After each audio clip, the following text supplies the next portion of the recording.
I've had in the last 72 hours about this interview has been, I'm gonna use a different word, transcending. I think I added to my It's a beautiful word. Yeah, there you go. You see what I'm saying? Man, listen. Cause see, a lot of times when I come on the radio, man, people think I just be talking. People don't think I have the relationships to actually talk to certain people, right? And I put out stuff all the time about people, man, and very few times when people call me, they be like, man, let's holler. Let me holler at this, man. And he has given me my flowers just in terms of just being authentic. And he told me straight up, he said, man, I won't come if you're gonna be commercial. I need you to be yourself. I need you to be authentic. I don't even want to come up doing it. So gotta be real. Man, listen, ladies and gentlemen, if you thought he hate me, let's talk about it. Never hate. Hey, let's talk about it. Never hate. Never hate. I made a controversial statement. I had his travel team ranked number 4 in Palm Beach County. That's okay. His opinion didn't count. There it is. But ladies and gentlemen, man, I got somebody who I admire. I've been very adamant and very vocal about, his travel program, his techniques, his training, and now I finally get a chance to have him up here, man. Ladies and gentlemen, I got the one and the only, the owner, the founder, the man, the myth, the legend, Coach T. Harris from Harris Athletics in the building. My man, appreciate you having me. My man. Coach. Yes, sir. I ain't gonna lie to you, man. We about to do this? I was extremely excited about this interview. Same here, bro. Man, I was excited because, when I took over this platform, right, the Cage Sports Show, it was given to me with this mission, this objective of you have to be real, you have to be authentic, you got to be unfiltered. But most importantly, you got to give people their flowers and you got to have the tough conversations. Right. Because in Palm Beach County, we don't have the tough conversations. We kind of dance around problems. Fluff. It's a lot of fluff. I think that's the perfect way to explain it. So to be able to do this at such a high level, man, it really, really is special. And I always start off every interview by saying this, I appreciate you taking time out of your busy day. Sure. And I happy to be back in the city. I understand that, people time is everything and you could be doing a lot of things in life right now, but you chose to come here and support this mission of the case. So I just want to say, man, I appreciate you on that. I appreciate you having me, big dog. Now that we got that out the way, Coach, I got to start from the beginning, man, because, I always like to give a foundation for people and give context, right? When you think about Coach T. Harris, who was Coach T. Harris growing up as a kid? Man, same thing as all these other kids, man. Trying to be everything I dreamed of, trying to make it to the NBA, ripping and running, playing basketball on every court possible, dribbling the basketball every Sunday, Saturday, Friday, Monday through Thursday, while including church, because my grandma made me go to church all the time, while juggling, having to go to choir rehearsal, play the drums. But it was just me wanting to play basketball and living out a dream and having an opportunity to make something of myself and make it out of an environment that a lot of guys don't make it out of a lot of times. Who were like some of the people that, that helped shape you early, like coaches, family, mentor, that had an impact on you today as a person? Man, what's crazy, man? I think my life changing, I don't think I ever told this. Life changing for me is when I moved to Boynton Beach. Grandmother got sick, moved to Boynton Beach. I was living with my mom and I started hanging out and I stayed right next to Alonzo Shivers, San Lucius High School, All-American. I argue to this day, best shooter ever come out of Palm Beach. Better than Sheldon Edwards. Best shooter ever. You better go fact check that. Ever. He was an All-American. Fact check that. And just having somebody that old and seeing what he was doing, I was shocked. It was crazy. I thought I was good watching this dude, and then having a friend of mine as my best friend, like a brother to me now, TJ Bishop.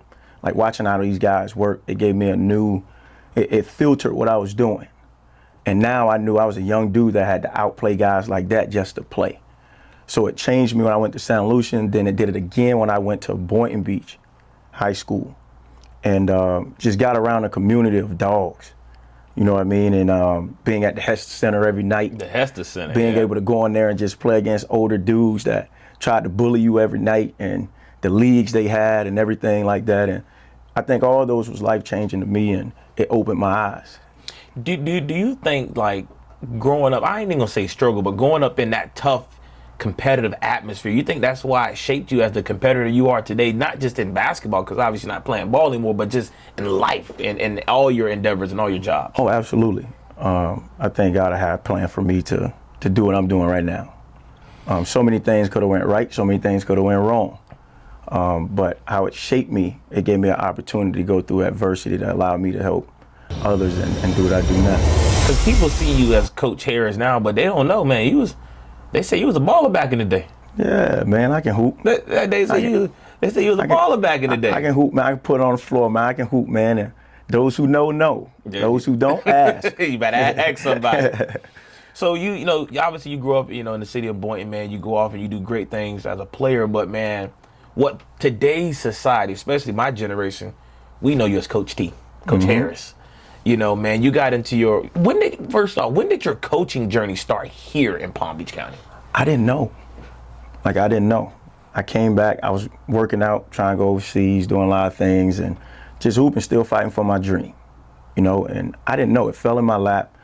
Started working with some kids as I got into the school board because I need to make some money, and started working out some kids as I was doing some workouts and stuff. And God got a crazy way of showing you when you think you got a plan for yourself. That's true. That he got a different one. And I think he groomed me for these times right now, and it fell into my lap by just training kids and started coaching on the staff of John I, and it went from there. Yeah, see, that's John I days were early. Let me tell you my first introduction to T. Harris, right? I was at Palm Beach Gardens my freshman year, but transferred over to Palm Beach Lakes under Coach Lorenzo Hands. And at the time, man, Newman was just starting to become very popular. Hoop Diamond was around, Hoop Vision and all these other platforms, right? And I'll never forget, because I have a motto in my life, right? If you shorter than me, and if you got a different skin color than me, you can't guard me. I'm sorry. You can say what you want, but you cannot guard me. Facts. Jeremy Olsen killed that for me. Probably the greatest. He's playing professional Playing now. professional right now. I mean, bro had 25 at the half on me. And it was nothing that I could do. And this kid don't look like much. This kid don't talk unless you piss him off. There you go. And he was a hell of an athlete, man. And that's what kind of got my eyes turned to Newman. And then when you look at that, Jonathan Mogbo. Then you look at KJ Fitzgerald, who in any given night could put you on somebody's highlight tape. My best come out here. Then you had obviously the John Collins and the Scotty Barnes and all those guys. Newman was a factory of really elite I just don't even say professional, just say elite Division I talent. What was in the water at Carter Newman, man? Work, development. That's the difference. To coach somebody is one thing, to train somebody is another. The biggest thing for me is that you prep guys for war. And we didn't miss a step. We didn't think about the moment. We didn't think about, he's going to be good this year. We're looking at later on. Who you became when you was a junior was based on what we did with you from freshman year to sophomore year. And a lot of times we're skipping steps. You're getting a player that, right now, we getting players that's already developed and you want to coach them. You know nothing about them. Right. But if I can give you structure, give you a system, and I can give you, referees knew what we were doing, coaches knew what we were doing. You knew you went to Newman, they defend. It should be physical. It's going to be physical. They're going to take charge. I didn't have to tell you that. It's because we had structure, we had discipline, we had the necessary things that we've worked on, and we've done it day in, night out. And I figured with the timeline of, if I can do these things more than other coaches, I'm gonna be way out in front in the sense of development. And if development leads the way, it's what's gonna come right back to the end of senior year, who developed. Because now we gotta all ring the bell and we gotta say, do you have any offers? Can he go play in school? And all of that stems from development. So you can go 27-4, you can do all of that. But if you don't develop, we're going to get back to the same question. How does this game translate at the next level? How does it translate at the next level? John Collins never won a state championship. We lost in the state championship. Best team in the state. He player of the year everywhere. But he went in the ACC, played at Wake Forest, gave Duke 37-12. because his game developed. First round draft pick. And we still doing it right now. We still doing it right now. I'm still with him. Nothing changed. We're doing the same stuff. We're working. We're doing, but he don't have a ring to show for it. But he got NBA money. He got an NBA career. He got a change his whole family life. He changed. That's the bigger goal. I don't need the championship. I need development. I need committed families, players to develop. And I had that. I had the support to do it. And when that happened, we started to grow. We started to build. We didn't have to have the best talent. Your Jeremy Gosens. Jeremy had parents that just, hey man, get in there and work. They didn't feel sorry. They didn't make excuses. And he came in there and worked, had some tough days, but he fought through it. You know, he fought through it. So same thing with everybody else, man. We didn't have all the best talent, but we went into every school. And you know this. Yeah. Go look at those schedules. Yeah. When I first got there, it was whatever it was. I entered leagues that they didn't have us in before. We went down, played down south. Half of our schedule was down south. Right. You never saw Newman in Palm Beach. And it used to be mad because like we want to watch KJ Where the play. camera at? Where the camera at? Right here. And if anybody on here say I dug them, call me. Ooh, that's a thing now. Call me. If anybody from Miami to Port St. Lucie, call me. They say call him. You know, and shouts out to John too, my Masonic brother, man. Shouts out to John standing on the square. But you know, what was it like coaching those guys, like, you know, Scotty Barnes, John Collins, guys that actually made it to the league and actually built careers after they left high school? Man, it's time consuming. You know, it's time consuming. It's things that a lot of people don't want to waste time doing. The long nights, long days. You got to make 50 to 75 hook shot after a 3-hour practice. Let me ask you this question. I can cut you off because a lot of people, because I want to clear the air on this one. A lot of people take credit for developing Scotty Barnes, right? Mm-hmm. And you still to this day have a great relationship with him. You still work with him to this day. Scotty, I don't work with. No. Okay. John, you mean? John, I'm sorry, yes. John too. But who had the development? Who had their hand in Scott's development early? So the thing with Scotty, I tell people this all the time. There's an interview. Scotty's talking about his defense. And he brought my name up. And I'm going to give you that interview. I have it recorded. He talked about how we forced him to guard every position, how we pushed him. I remember the days Scotty, it was just different for him. And we had him doing things that he didn't want to do. And that was on a daily because we knew his gifts and we knew what he could be. Mm-hmm. And we know the potential he had. When it comes to development with Scotty, even when I got him as a freshman, I don't think Scotty was as developed as we know him to be, but Scotty had something that no one I've ever coached had. He had great feel, he had great instincts, he had the size, he had great hands, he had great touch, everything that you knew he didn't work on a day-to-day basis. And once those things connected with his maturity level and he came to high school and he's seeing I'm not always the strongest guy, I think those things started to come in play for him mentally, and he started to see, okay, they work out every day here. Mm-hmm. Okay, they really practice here. Okay, nobody don't feel sorry for me here. Okay, so those things started to build good habits and structure on his day-to-day. And then from there, it was history. He ran with those things. When you look at Palm Beach County, like if, for example, if kids never left to go to Broward Day or Treasure Coast, Orlando, whatever, if Palm Beach County kids stayed here, this is a melting pot of Division I talent and professional talent. Okay. So if Palm Beach County has the talent, why doesn't Palm Beach County always get the same respect as other counties? I'm going to say it like this. What have we done? What have we done? Meaning, like, what have we done with the kids that here? What have we done deserve more credit than South Florida? They swept the entire South Florida last couple years state championships. When have we done it? That's a good point. Let's just talk facts before I even give my opinion. Got you. We just had one this year. We had one this year. And we had one a couple years ago. Hey, shout out to my guy. Yeah. Shout out to my guy. Yeah. Let's put that question on pause. Shout out to my guy. We're gonna come back to that. We're gonna come back to that. So my thing is, I think in Broward they have the national schedules. If you want your kid to play a national schedule, what Palm Beach school do you take them to? You know, that's a good question, man. Palm Beach County does not play national. I'm guilty of it. You gonna tell me I should have never let Colin Paul leave here? You know, I'm gonna be honest with you. It's the cage. Talk to me. Be honest with you, I man. want you to be honest. I have been a very, very, very big advocate of keeping our kids here. Right. I've given, you know, a lot of flock to our producers. You know, everybody knows OG Ricardo Rangeman. That's my guy. Okay. But you took your son down to Calvary Christian. You know, Scott went down to Fort Lauderdale. Like all of our kids go down to. So South I'm gonna interrupt you. Go ahead. Who knew Colin Paul when he was in the 6th grade? Okay. Did you say, hey, bro, we got a pro in the county? No. Nah, I know you didn't. Did you know him in the 7th grade? Yeah, a little bit better now at that point. When did you know him as a guard? Jupiter Christian. That was 9th grade year. Correct. So you got a gap between 6th grade and 9th grade. You didn't know him as a guard. You knew him as a big. You're right. Why would he stay in the county? When no one even seen that. Not you, not nobody. True.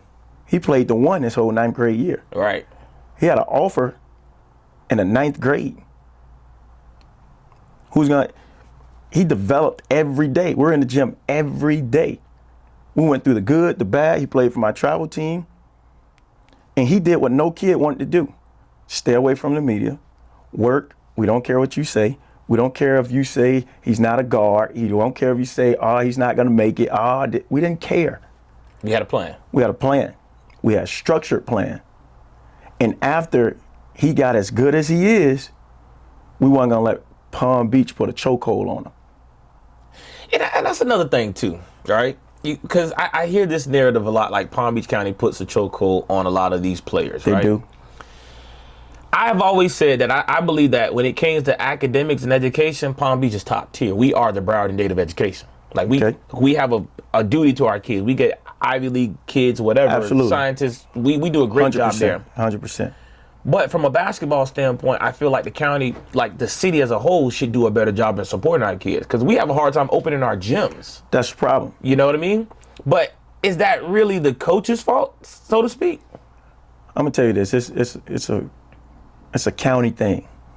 It's a county thing. And when I say it's a county thing, if we don't give the resources, don't get mad that I send Colin Paul out to get the resources. Down there, they got the resources. Mm-hmm. Because Miami, Dade, and Broward, they got the same caliber education we got in the private schools. The public schools, they've won a bunch of state championships, so they have the foundation and the resources now to use. And they're not tripping on all this crazy stuff that Palm Beach trip on. But we want our kids to stay here and do what? Let these kids get the advantage from the resources they got in Broward? No, sir. It's not happening. It's hard to find. You go look for a gym. I had a gym in Palm Beach County for 12 years. I didn't want anybody to know I had it. I kept it quiet for as long as I can. I didn't want it poisoned. But, okay, so you saying poison. Okay. Because I was one of those people, like, you heard of Harris Athletics having a gym? You heard rumbles, maybe Palm Beach State was in there every now and then. I mean, not Palm Beach State, Palm Beach Prep was in there now and then. And you see a couple people coming in, but it was never publicly announced to the community. No. But why? It was built in 2015. And that's another thing, too. 2000, like, people believe that John bought that gym for you. He graduated high school in 2015. Clear that up. Okay. He graduated 2015. It was built 2015. So understand, I didn't even have a lot of kids I was training in Palm Beach County. So it was built on a different foundation. But I didn't want a lot of Palm Beach people in there because of the structure I had to it, the environment I had. I only wanted the serious, guaranteed families and players that understood the magnitude of the work. I built the gym. It took a lot to do what I did. You had a business partner. As you know, having a business partner, it takes a lot. So when that happened, I wanted to make sure the environment stayed whole. But I didn't need numbers. I needed quality. And when I got the quality, I can make how much money I want to make because the quality was there. The quality of what came in that gym, our kids seen college coaches come through there. Our kids see I did NBA pre-draft there. Our kids seen agencies come in there, G League Ignite, like all these people of importance come through there. So now it's healthy, it's whole. But see, that's where now I think some people may consider it selfish, right? So if I It is. I'm gonna be very selfish. Oh, there. Okay. Well, there it is. They ain't arguing. Very selfish. Why do you think they call it the 1%? Everybody can't go. It's the 1%. Everybody can't get my time because here's how I feel. I'm going to stay on Colin Paul. Okay. If everyone believed in him like I did, they wouldn't charge his dad ever for training. It's an investment. If you think he have the tools and gifts to go where you say he can go, well, it's an investment now. I'm going to train him and I believe in him. Don't pay me. Don't pay to play for my tribe. Don't pay me. You don't like it? Oh, well. It's a good point. It's an investment. If I charge John Collins to train, Scotty to train, why?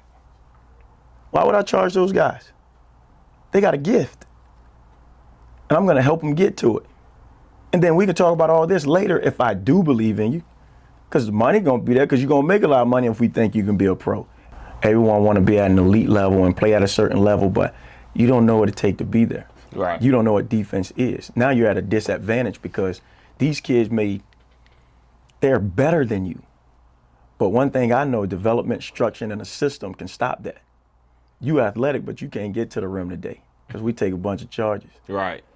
You athletic, but you don't know how to use a ball screen. You're athletic, but you don't know how to guard our NBA style offense and movements and reads. Right.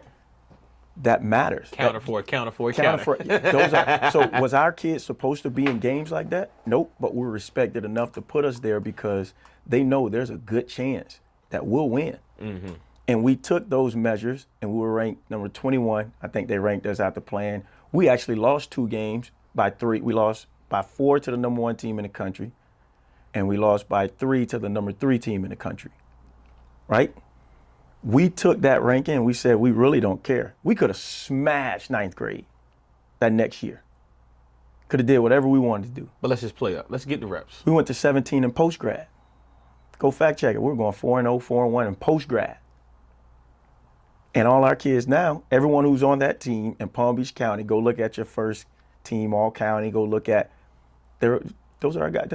I respect that. So now you hit them by the all counties, right? You got guys like JV in Cleveland, Anthony He was on Gatlin, that team. Kyrie He was on that McKelton, team. Colin Powell, Troy Phillips. You got. When you look at the top players in the county, argue with your mama, people, but Harris Athletics, those are his guys. There's no secret behind it, and we don't have to say it. We don't want to say it. We don't want to say it. And you feel like when your groups play up age divisions and still compete, it's extremely important. Why? For people that may not understand the logic behind There's that. 2 logics behind it. First logic is I want the people out there in Palm Beach to know that I don't have to win. You don't have to do anything for my name. I don't want to be famous. I don't want to be on Instagram. I want to change the lives of kids. I got the ability to do that with resources, what I've done in the past, how I'm doing it now, what I've learned, the relationships I've built along the way. I have the proof. So I don't have to be out here and I'm planning all this crazy. You know how many times I could have taken deals and I didn't, kept my name? John Collins with Adidas right now. We can go to Adidas by a phone call. That's easy. But I think I sent you the video. The team that won Adidas, we smacked them, and we were playing up. Yeah. We smacked them. You name Team Hunter, you name them. I've played against it. And I didn't need a deal. I didn't need anything. I was worried about the structure of it. Correct. The balance, giving our kids a home. So I can send my kid to Under Armour. I can send them to Nike. Hell, I can send them to any coach in this county. They're gonna come back to me whole. And I'm not insecure about it because I know their structure. And I created a safe place for them as a home to help them get to their dreams and aspirations in life. And if you're not out there doing that, shame on you. And that's the big thing I wanted to shine a light on it. So what we're seeing is Harris Athletics just isn't a team. It's a system. It's a culture that you've built. And, you know, the funny thing is me and you went back on social media a couple of times, right? Because at the time I had put out a list of who I thought were the best travel teams in the county, right? And how I based this decision on, I'm going to give you my logic, right? I looked at the fact that you have not only from 3rd to 12th grade, if you're looking at a travel program, boys and girls, and the community support. Because it wasn't so much about basketball with me. I was saying more so, if you are looking for a kid that may not be the best kid, where can I take my kid and he's going to get structure, he's going to get resources in the county? You missed one of the biggest questions. Which was? Why don't you have these other age groups?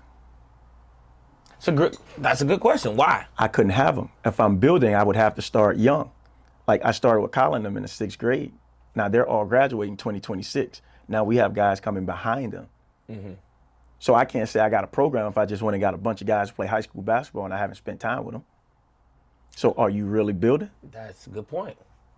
Because you look at programs like... I didn't have a high school team before Colin them. Correct. And then I got one when they went to high school. Think about that. Correct. Because you look at programs like Wellington and Jupiter that have the cities behind them, and they got funding and resources. Wellington want to run a tournament, they got 40 gyms in Wellington that they can use. Right. Same thing go for Jupiter, and we didn't have that, right? So that's kind of why I felt like, those programs were the better of the group. But well, when you say better, it depends on what you're looking for. I don't get offended by it. It just depends on what you're looking for. Some people want to go somewhere where everybody at. Some people want to go to something that have numbers. Some people want to go to somebody that plug them social media wise. I don't know what you're looking for, whatever you go to. But at the end of the day, we all got to climb a rope, ring the bell. And when we do, we'll see who's better. Right. Well, next month, we're dropping the kid off in the ACC at FSU, and he's getting paid a lot of money to go play. Simple. Yeah. So if I'm hearing this right, if you talk about the top ranked travel basketball programs in the county or in the country right now, here's athletics. Where do they rank? Nothing. They rank nothing. They rank absolutely nothing. But I can say this. I've coached a bunch of pros. That is true. Listen to what I'm about to say. And I'm going to say something that a lot of people can't say in South Florida. I've built them too. I've built them. Not just coached them, I built them. Hence, I'm still with one now. Got another one on the way. We got Big Troy I got in 6th grade. It's a 5-year investment. Colin graduating, now guess who get all my attention? Yeah. Okay. And it's hard to argue. And it's hard to see. You can't see it right now, but you're getting ready to see it. You're going to see it. Everybody's going to see it. But we always make sure we build, and we always make sure we're building. I'm never going to have to go search for a good player because I'm busy making one. That's a bar. Sense. That is a bar. That is what I'm saying? That was a bar. I don't have to search for him because I'm busy making one. That's a bar. And that's why the kids always come back. They always come back. Because they know what I'm capable of. They know where they were built at. Bro, just last season, man. Think about it. Just last season, we had a kid come to us, play for 3 months. 0 offers, 0 anything. He called, he said, Coach, I'm going to take D3 offer. I said, why? Wait. Just keep playing, man. We got you. We told you, come on over to us. You can play with us. We'll make it happen. Went and played Division I basketball. From there, it's on him. Yeah. Do you believe, because this became a very controversial thing online, right? Do you believe head coaches, are responsible for getting their kids to college in high school?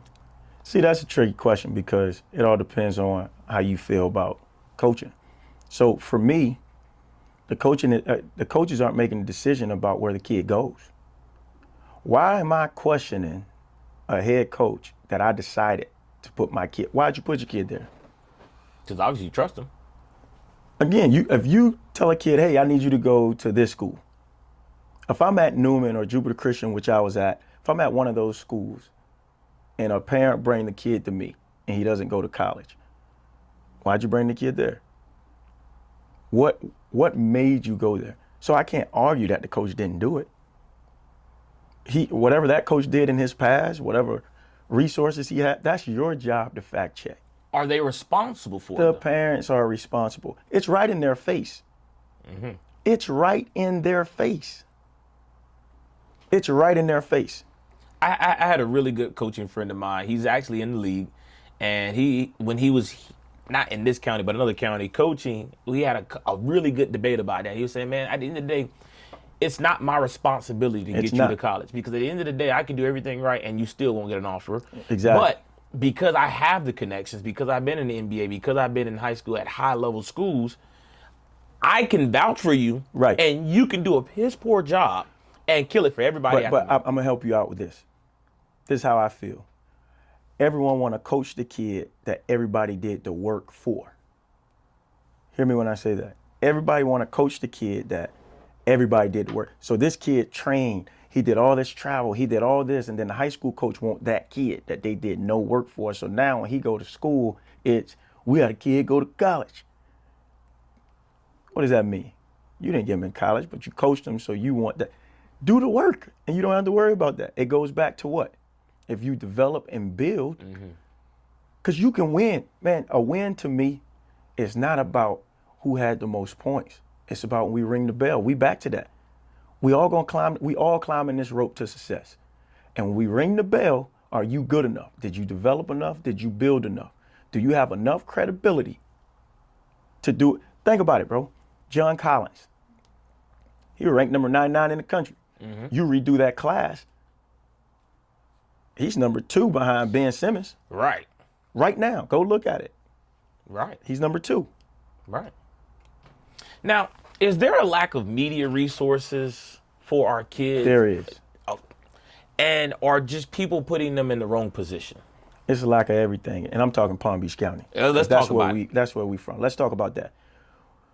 In Palm Beach County, a coach shouldn't, like, let's say all the kids I've coached. Ask me how many coaches called me and say, hey, man, this is what I need him to work on. He need to return to me, and he need to get this, and he need to understand this if he wants to play at the next level. Right. Ask me how many coaches called and asked that. Probably 0. Why not? Why not?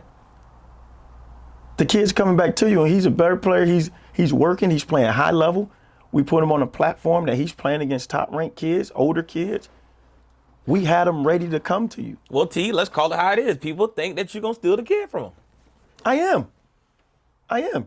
If you've seen something you've never seen before and you like it, what are you going to do? If I'm showing you I can get you in school. But if someone says T going to steal the kid from you, that's the most insecure person. You want me to tell you why? Why? Because I send mine to people. When when my environment don't fit them no more, I send mine to people. I saw Colin Powell go to SOH. I did. I send them to people. I saw it with my own eyes. Troy just played with the Night Riders this weekend. Riders, yep. So what you gonna tell me? Yeah. And guess what? He's sitting behind me right now. So like, I'm not an insecure person because I know the structure and I know my resources and I know the plan we have, but I'm honest with the parents. If you can't give me full control to help you make basketball decisions, it ain't gonna work probably. And okay. So we don't steal. We just tell the truth. Now, you talk about sending kids, right?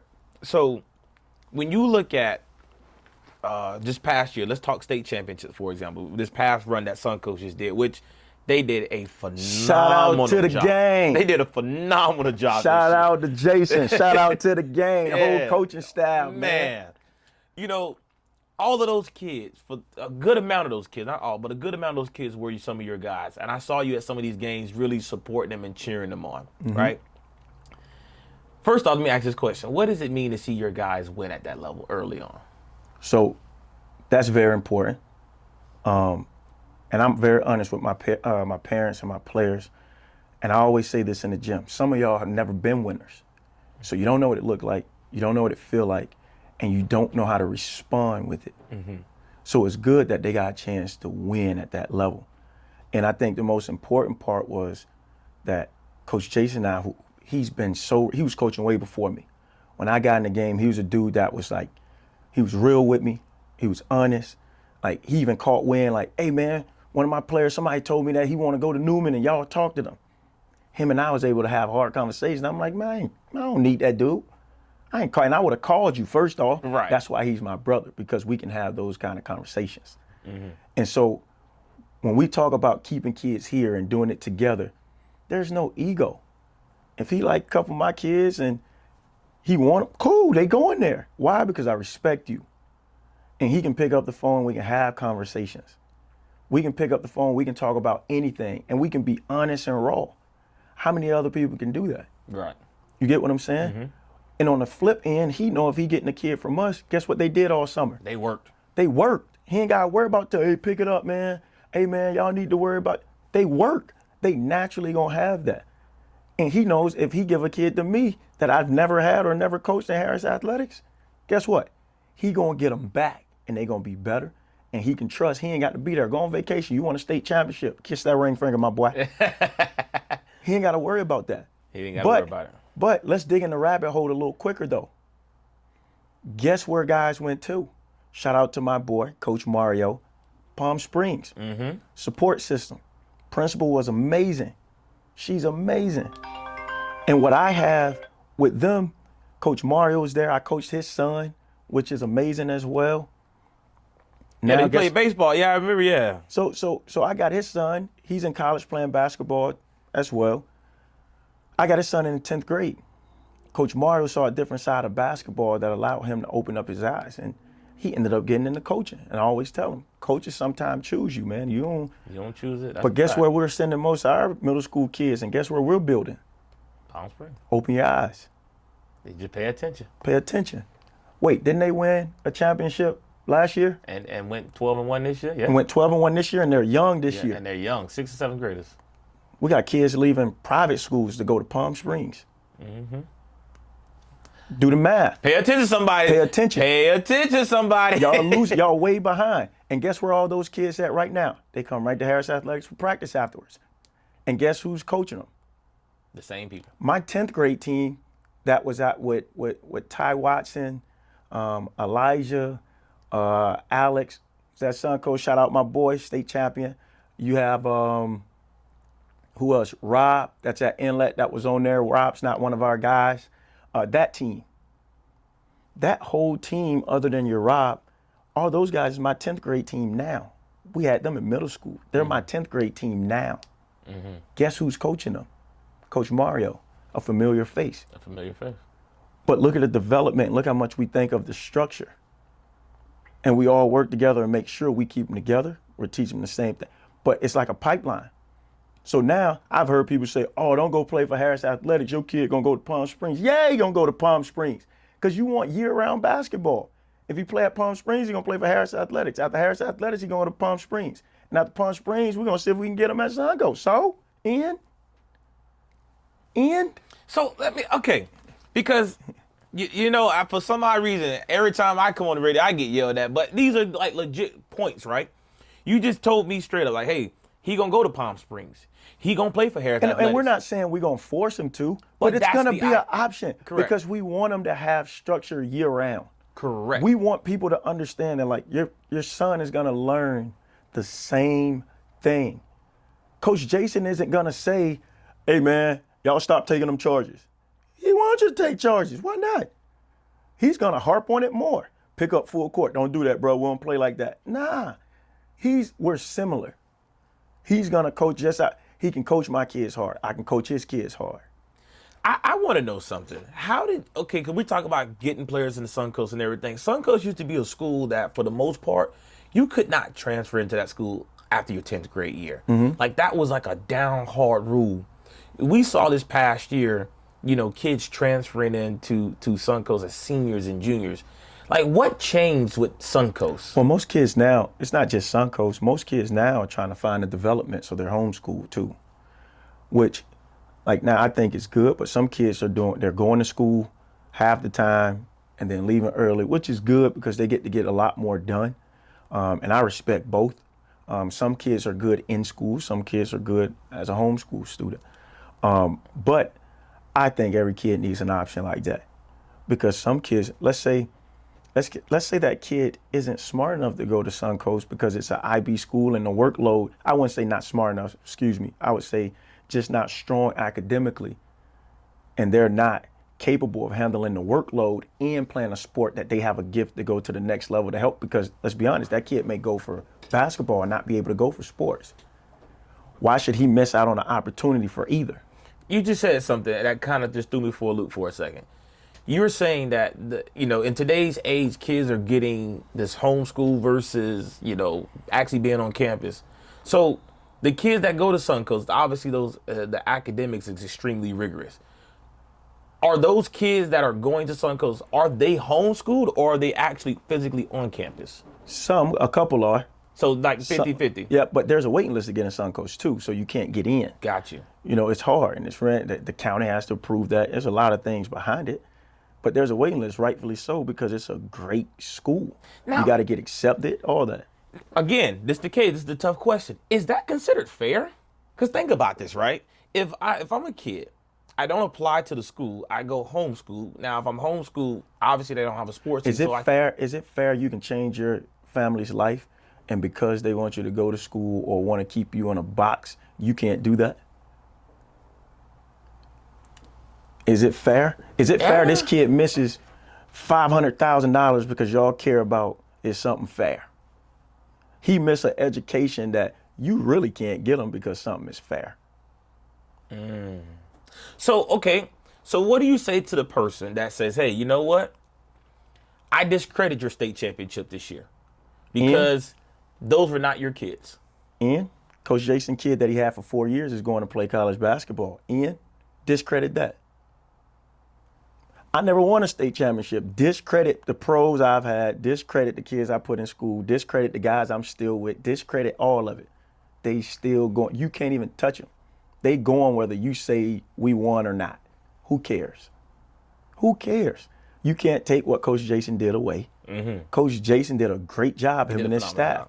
But also, for those who don't know, I respect Coach Jason so much. My cousin was coming up in the coaching world and training world. It's something he wanted to do. So alongside me for a year and a half or two, he was getting there. Shout out to my boy, Kobe Harris. He was doing this thing. I called Coach Jason. We had no kids there. I said, Coach, man, Jason, you my brother, bro. I respect you. I need my cousin to sit behind somebody that I know will keep it real. Right. And I know that they're not just gonna let them sit back and just chill. Right. Willing to get in the trenches. Coach Jay, where you at? It's done, T, it's done. 2 years before we even sent the kid there, my cousin was there. But guess what? Relationship again. Our kids also have a familiar face in my cousin that now has been coaching with Coach Jason for 2 years. We built that relationship. We fostered that relationship. Y'all not gonna talk about that though. While y'all was looking at one move, we was doing this years ago. So credit to Coach Jason for building a A1 staff, Coach Marquise and all those guys. That was the Avengers of the staff. That was the Avengers. That was the Avengers like, of the shout out, staff. those boys had experience. They've been in the trenches. Three head coaches on the bench. Shout out to them boys, man. Yeah. They had balance. They had everything. Did they have their troubles trying to get all that to connect? Yeah, you still got to make everything work. Still got to coach it. Still got to make it work. You work. still got to coach it. You still got to make subs. You still got to please everybody. You still got to, and it worked. So you can't discredit him because he built it. Because guess what? Before he won that sate championship, what about the people who say he don't know how to win? So now that he won, you're gonna tell him how to win? Right. So you can't. You gotta have it one way, man. And for me, you can't have it both ways. Like, and he's another guy I respect too because he had for 4 years. Ain't nobody talking about him sending in to college. He had in 4 years. That's his product. That's his product. Ain't nobody talk about that. Yeah. You get what I'm saying? Like, and Ian wanted to stay. And he wanted to stay, so he did something right. So you don't always have to win a state championship, man. You ain't always got to be undefeated. You ain't always, and that's the problem. Everybody in Palm Beach want that look. Just develop and build it. And if y'all don't build it, y'all gonna keep missing. It's the time you got to put behind it. But guess what? The people in Palm Beach don't have. They don't got time. What is this big precedence on coaches in Palm Beach wanting to win so much? Because, everybody will tell you, man, these coaches. They're competing with down south. That's why I compare with down south so much. They're competing with down south. But you know what they don't do? They don't run down there and play half their schedule down south to see what it's like. Learn what the atmosphere learn the atmosphere down there. Go lose a few times. It's different. It's different. The refereeing let a lot go because that's just what it is. That's the environment. If everybody's gonna play like this, we have to ref like this. But if y'all coaches keep yelling for fouls and like a lot of refs can tell you this. Hey man, You letting us play or not? I love playing a Dwyer. You know why? Because they finna bump you Bump KJ Fitzgerald. all game long. Pick him up full court. Matter of fact, trap him. You get what I'm saying? Pick Colin Paul up full court. Do all that. We want all that. But Dwyer is known for that. And if you're known for it and you have a foundation for it, you get respected for it, and people start to embrace you for it. We're not going down south, because let's be honest, all my guys down south, y'all can vouch for me on this. It ain't too many teams them boys respect down there. They don't respect a lot of guys, because when they call me, hey, MLK, what's up? Crew, what's up? I'm going to play on the main floor. I want to play the best. New Orleans, all of them, Ely, Dillard. I want to play all that. I want all the I want all of that. Bring it. Let's go do it. And then when we're done with that, make sure we schedule a couple games during the season. But them the games that coaches in Palm Beach don't want to lose. But they not realizing y'all get a bad ending because y'all don't go through the trenches early. Lose y'all games early. Lose y'all games early to build on the end of the season. But I want to go undefeated, though. But you can go undefeated and not go to playoffs. That's true. You get what I'm saying? That's true. But if I go play a St. Thomas, if I go play a Calvary, if I go play, these are all guys who won a state championship. This Year. I'm building a resume. I'm building an atmosphere that I ain't got to play national. I can play national-like teams, and I want to go down there and bump. Now, the issue is they got to respect you enough to give you a game. That's the part, because apparently you got coaches saying they ducking people in there. Man, they not ducking anybody, bro. I wouldn't want to play nobody if I know I'm going to beat somebody, I don't want to play you. I don't want to play you. Because there's a lot of coaches in Palm Beach. And I hate when people say ducking. Like, I don't even know what that means. There's teams that when I coach in Palm Beach County, there's teams I had to play. Yeah. I was the only private school, and I asked to be in it. That was in that Sunshine with Dwyer, Suncoast. Oh yeah. Who else? Lakes. All the top. The D-Hop. No. This was the conference we had. We had a conference where you had to play twice a year. Oh yeah. It was like the Sunshine Conference or whatever it was back in the days they had outside of yours. So you had to play those 6 teams. Oh, you had to go to them. They had to come to you. Yes. Yeah. I wanted to be in that because it guaranteed me that I would play them. So 12 of my games out of the 25 was going to be a Suncoast, a Dwyer, a Lakes. Like, I needed that. Palm Beach Gardens, all these guys. I needed the big public schools when I was at Newman. I needed that. And it set the atmosphere for people to know, like, hey, you're going to play big schools and you're going to play despite the numbers, despite whatever. We don't care. We're playing. But coaches don't want that. Coaches don't want to be in that situation where, and the reason is, again, you got to be secure. Do you feel like we have good coaches in Palm Beach County? I'll never say a coach is bad. You'll never hear me say a coach is bad. But I will say this. Or do you feel like we have good programs in Palm Beach County? Having a good program is different. There's good programs in Palm Beach. But are we enhancing the structure of those programs? Are we having coaching clinics? Are we getting together ourselves, having coaching clinics, talking about different things? Are we doing the necessary things to build each other to make the whole atmosphere of Palm Beach County competitive? Because what good is it if I got one good program and they run into Broward? That's how we lose them. Mm-hmm. If we don't build a whole thing and structure the whole thing, we going to lose them. Like, who's far? I remember years ago, I tried to start a Palm Beach Elite Eight. It's an article on this on ESPN. I can send it to you. It was when Coach Prim was at Oxbridge when it first opened. Mm-hmm. I tried to start like an Elite Eight. Top 8 teams in the county at the time had to play. We do it at Palm Beach. Equivalent to the Broward County 8. Yeah. They've been doing that for decades. They're way ahead of us. They wait. So now, who are we to say, like, man, we better than them? We not. They create an intense atmosphere more than us. And that's the issue. We're creating fluff. What do we have that we can say, hey, man, y'all boys come to Palm Beach and play us? Notice we always have to go down south. Think about that. What do we have in Palm Beach? When I spoke to you the other day, man, you sound like you had something that was burning on your chest. You said, man, I got something that I need to really, really get off my chest. I got something I would love to share with the world. What is that?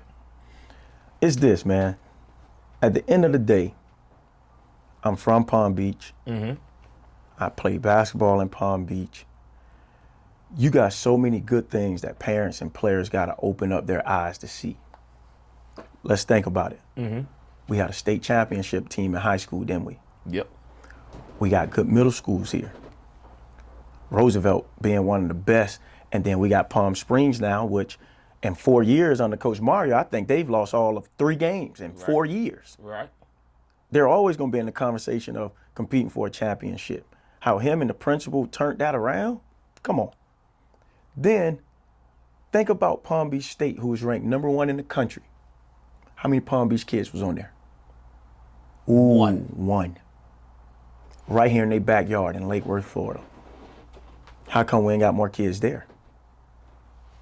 How come we don't got coaches pushing kids to go talk to the coaches there?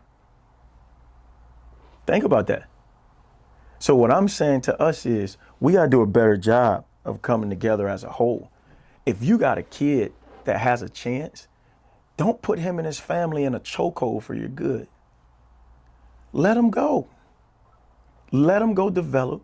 Let him keep building and work with the person that can help him do it.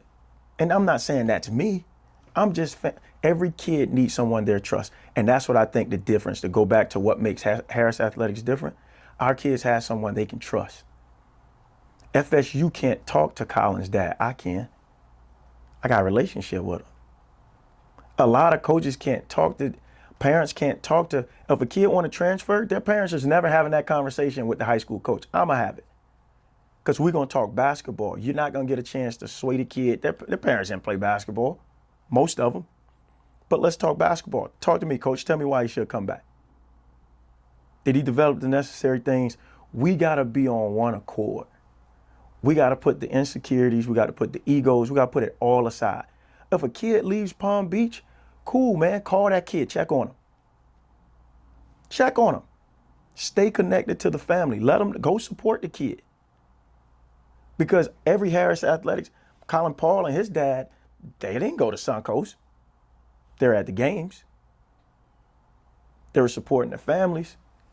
It's a family-based thing. The families went down, drove 2 hours to Calvary in traffic to go see him play. That's what it's about. That's what we lacking.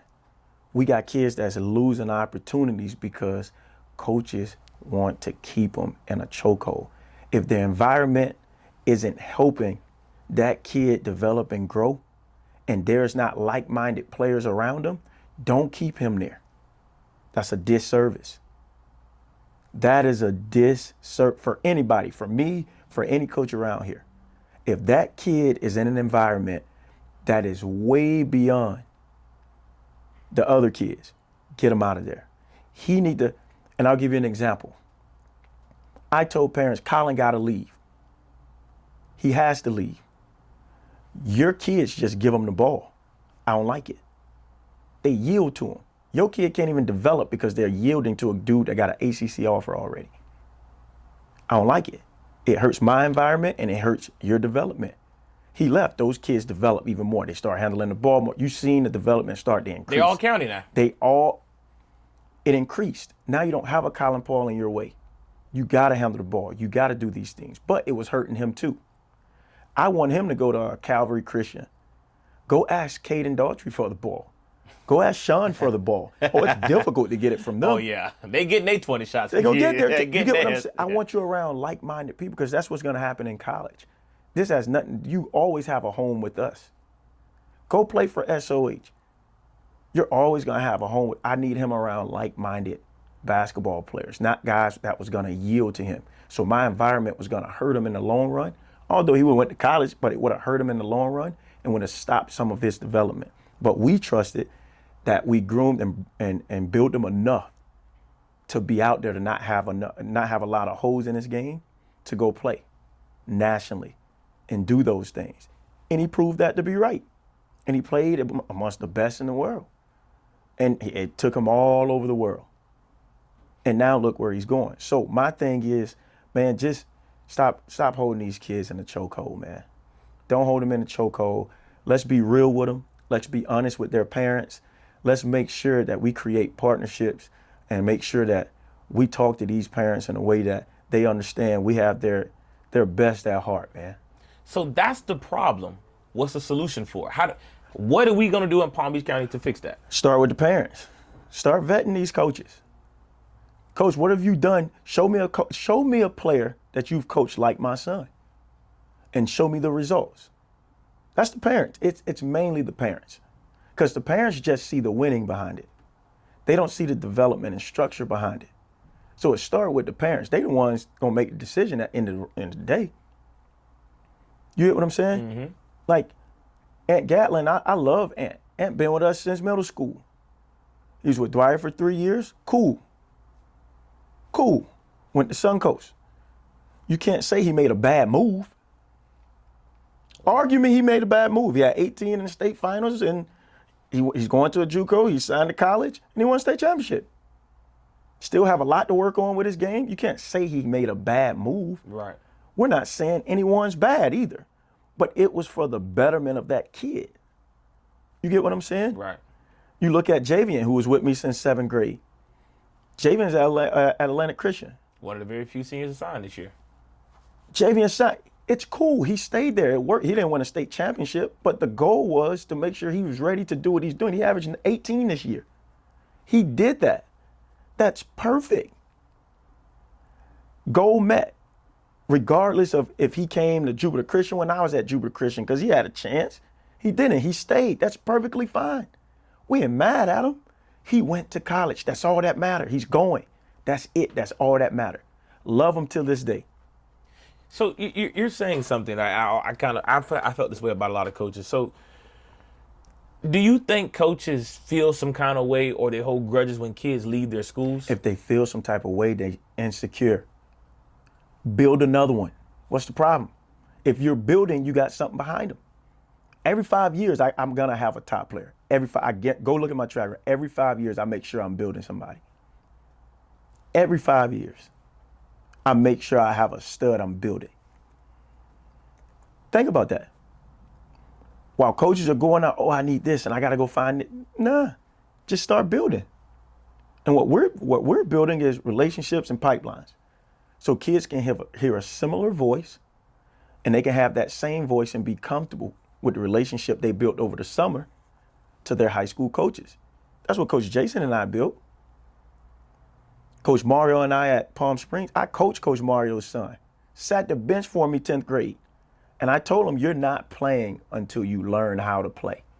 I don't care. You're going to sit here and practice, and you're not going to play. Then he played for my travel team. Story's history. He went to school. He went and played Division II in the best Division II conference out there in the nation. Mm-hmm. Didn't play his 10th grade year. His parents could have got sensitive. Man, my son ain't played this, that, this. They understood. They signed him up for this. They knew why they were coming. That's just how it is, bro. There's no need to feel anything. If a kid needs to leave, review why he's leaving. So if it's me, I'm Palm Beach County coach. I'm saying, all right, what's over there? What you going for? Can I help you with the decision? Let's make sure we talk to coach and make sure that's a good move. Understand what you're getting into, understand what he's bringing in, because that's how it's going to be in college with making a decision. And see, a lot of these coaches haven't had to make a bunch of hard decisions on where a kid is going to college, what a kid needs to be doing, where he needs to go. You haven't made those decisions, so it's only been small decisions, so I get in my feelings. But when you've had the stress of having to talk to agencies and do all these things for these kids and travel with them and make sure everything lined up and make sure all these things are in a row, the ducks are in a row, you now know how it feels to make hard decisions. Mm-hmm. Y'all talking about petty decisions. The kid transferring to another, that's a petty decision. Let's help the kid. The kid, you may find out, hey man, coach, I don't like it over there. I'm gonna stay here.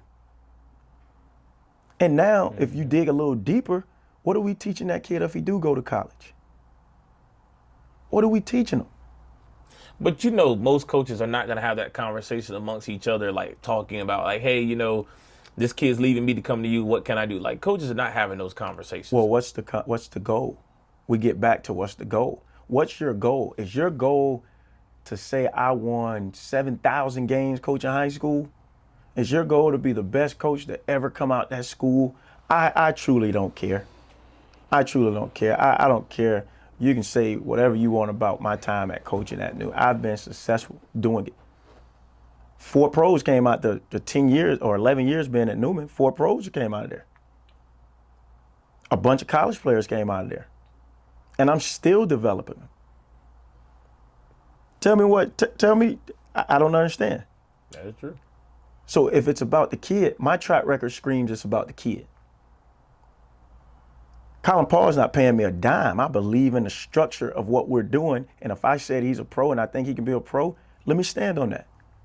Let me commit my time, being away from my family, flying him back and forth from the NBA season, seeing and handling his business and getting on the phone with coaches and doing all these things for NIL and talking and going through presentations with his families and going on the visits with him and doing all this stuff, talking to Coach Silk, making sure everything's good with him, making sure he's staying on track.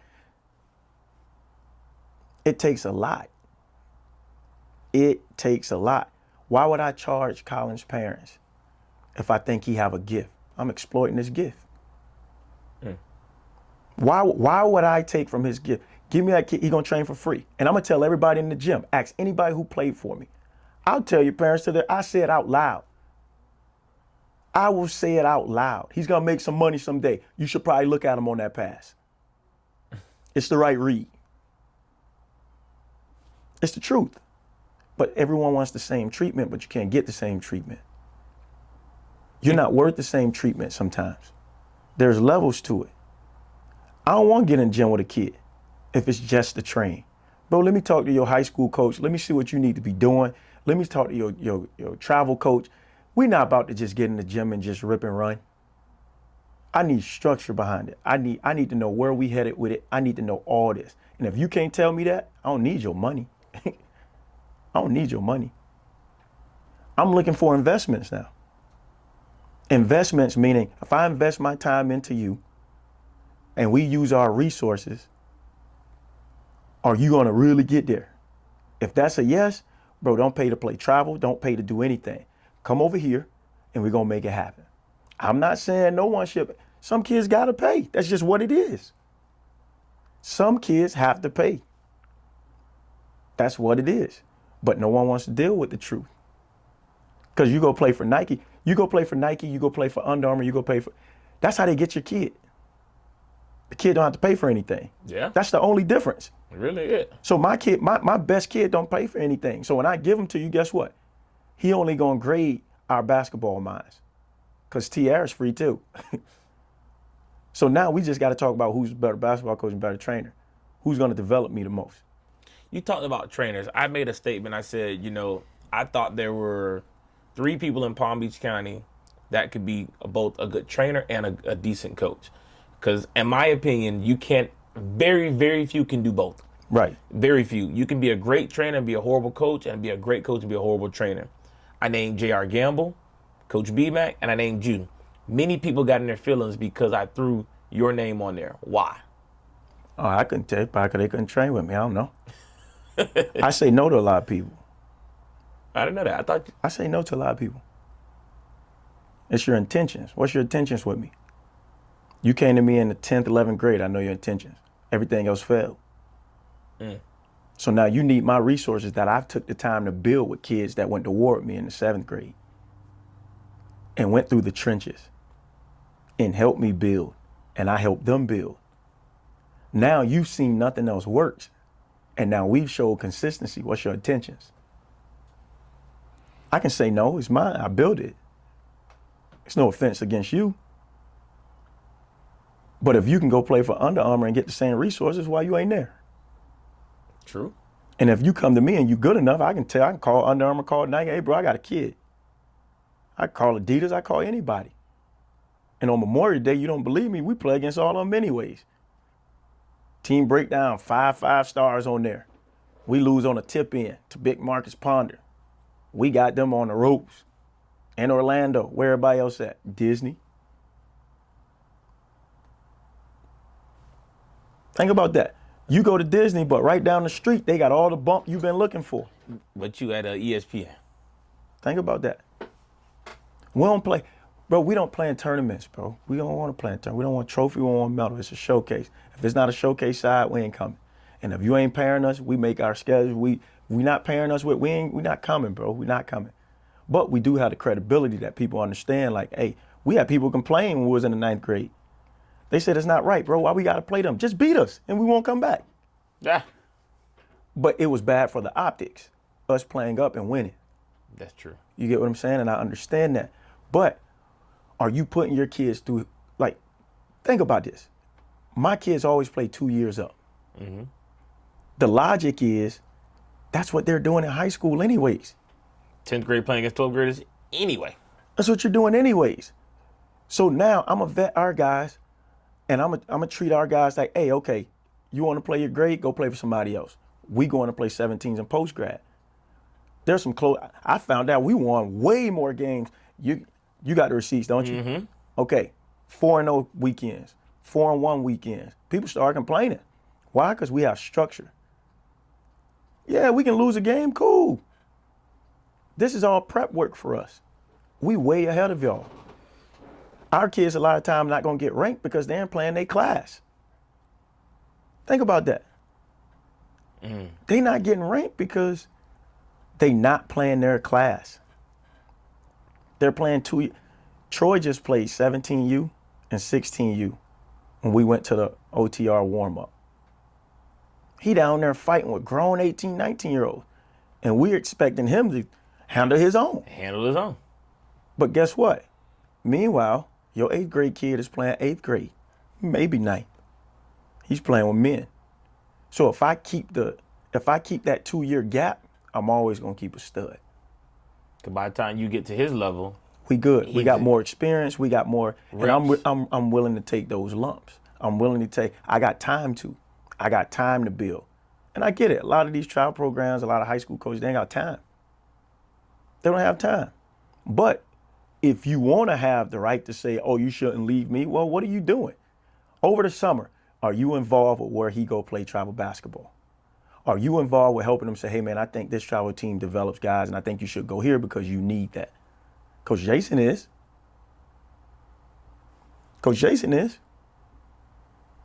Anybody I get saying, hey, man, let me call T to make sure, you doing what you need to do because you struggled in the ball screen and you struggled making reads last year. Let me make sure you're getting reps with that. No, they don't care. They just want a finished product to build their program. And it is what it is, bro. And I don't think people saying it enough. And you have to go off of the results. I'm not a hypocrite. If anybody don't believe me, I build mine. I build them. Can't argue with that. So that's what I had on my heart, bro. We just need Palm Beach. We need to become builders, not front office guys. We need to start building a future for them. Start building an atmosphere that they struggle in. Because that's what's happening. These kids got gifts to change their families' lives for a long time, to do what they love. You know how many adults are going to work doing what they don't love? They showing us the money now. And they just saying, if you work hard and you're good enough, we about to pay you a salary. In high school now. In high school? Come on, bro. Like, come on. Think about that. In high school. Why would I be selfish? I may have a kid that family struggles and he got a gift. Why am I going to do a disservice to this kid and say, hey, bro, you got to pay, bro, or you got to leave? No. Why? You know what I'm saying? And we want to find the best. If you think about Adam, went to Benjamin, played football at Benjamin. Mm-hmm. He played football at Newman, won a state championship. Signed, went big time Division I. Mm-hmm. That kid got from Oklahoma. He was with us in 6th grade, playing travel all the way through with Colin. He was out there in the trenches, working out every day. He didn't go to college for football because of us. We just gave him structure. We taught him what work is. We taught him what it feels like to be consistent and do it every day. And be disciplined. Look where he's going. We had a kid from Orlando named Mike, one of the top quarterbacks in the country right now. He should stay at my house. One of the best shooters in the country, too. He should stay at my house. 3-4 days, his parents just drop him off. He do his work online, we go in the gym, then he practice. Monday through Wednesday. Because I told family, hey, he got to practice. If not, I can't do this. Kid's one of the best quarterbacks in the country. But it's the structure of how we do it and why we do it. Other kids had the same opportunities, but they don't see the structure and the discipline. Parents don't like to see their kids lose. They don't like to see their kids in a hard situation. They don't like it. But there's a lot of success in that struggle. Y'all better wake up. You keep alluding to this structure part, which I've seen it more now with this online school, because now more kids are going online and then training full time at home. Like, is that where we are now in terms of high school sports and new age development? It's not where we are, but I know a lot of kids, like we got kids that's dual enrolled. So that's the best fit for them. So they can do everything in one. They can train more. They're dual enrolled. Like College that's perfect. credits, yeah. College credit. So it's perfect. It all depends on who you are. And it depends on, that's why I say it gotta be a goal. If you out here just making decisions with no finish line, what you doing it for? That's a true statement. Like a lot of people, they just making decision and there's no finish. I want my kid out of there. I want him to transfer. Well, hold on a sec. Like, what'd your kid do? Because I saw your coach give him the ball every time. What did he do? Your kid probably the reason they losing. Yeah, but they don't want to talk about that. But we ain't gonna talk about that. The coach just ain't help him, right? But he wasn't built for that. If I go play travel for a team, and let's say it's a shoe program, or independent team that you're developing on, I gotta figure out my entire summer, whatever I did to develop, I gotta figure out how to translate it into what I do for high school. That's the problem. All this training, ain't none of it translating. You telling the kid to do something, his high school coach gonna tell him, you do it again, you coming out. Guess what my kids do? Everything over the summer that they gonna do in high school. If they're smart. If they're smart. They're comfortable with it. I'm taking the time to go holler at Coach Mario. I'm going over there, hey, Coach Mario, let me come over there. I'm home for 2 days, man. Let me come in there and run some defensive stuff. Let me come in there and do some defensive drills, and let me come in there and we spending the time to do it. Just because we hand them off to coaches for the season, when I come home, I'm tapping in. Hey, Coach, you got a couple hours I can get in the gym with them boys? I want to help out. I don't get paid for that. That's your investment. It's our investment. That's what we're doing. Coach Mario gonna shut it down. Yes, let's go. Let's ride. The principal love it. That's how you build a community. That's how you build something. And a lot of people don't have that. So now they're making crazy decisions for their kid that ain't gonna never work out because ain't nothing translating. Right. No, that's deep, man. I love the dual enrollment in part because, you know, when I was in high school, man, that had just really became popular. Yeah. And for those that don't know dual enrollment, and you can shine some light on this too, is basically essentially kids being able to, you know, still be in high school but take those college credits early.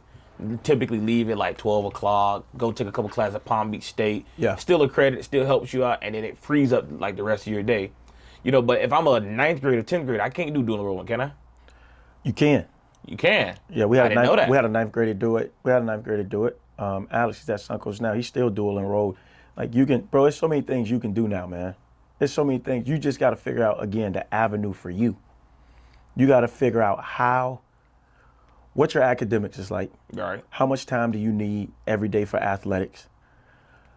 Where you want to go play the school at? Do that school accept those things? Are you allowed to play at that school? Some schools have home schools, some schools don't. Right. You know, it's so much to it. But again, that's an avenue you got to find that works for you. Everybody's trying to copy the next person because they seen it work. But that avenue for that person was perfect. Yeah. It may not be perfect. It may not be perfect for you. So you got to find your niche. You got to find what works for you. Like we try to teach our boys time management, meaning like, hey, bro, just as much as you put in academics, you got to put in basketball. We don't care about you ain't got time. There's another kid going to find time. There's more parents that's going to say, I ain't tired of ripping and running for my kid. It's an investment. Do you see your kids as an investment? All right. Because I tell you this. Let's say I tell you, I've done this before, by the way. If a trainer asks somebody for $5,000, write a $5,000 check, I'm gonna hold on to that check. And if your kid is really good and we check off every box, I'm gonna cash that check in a few months. If everything you wanted, you get, I'm gonna cash that check. If not, I'll rip it up and I take it as a wash. How many parents would invest in that? Good point. They don't want to invest in their kid. They don't even have enough faith in their kid that they know their kid not that good. They just want their kid to be happy. But why? They just want their kid to be happy, bro. I've experienced it. You just want your kid happy. I'm not into making your kid. You do that at home. You do that. Make your kid a great kid. Make him, man, give me a dog. Your parents gonna take care of home. Let them teach you. Man, you come in here, this is what we doing. That's what we doing. This is what we doing, bro. And that's just me. Anybody can take it how they want it. We've developed dogs. We got great kids, but they dogs. Dogs. They dogs. And that's what parents don't want to hear. That's what coaches don't want to hear. Come up with a plan, bro. Come up with a game plan. Come up with a game plan. There's not enough being done on both ends, parents and coaches. As we move towards the end of the interview, Coach, I have to ask this question. You know,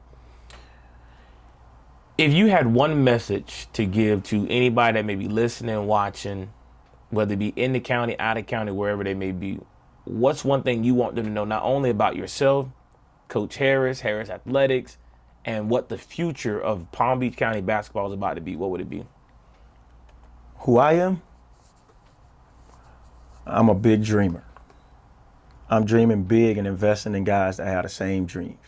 The families that want to put them there, the families that's willing to invest to go there. Like, I'm a big dreamer.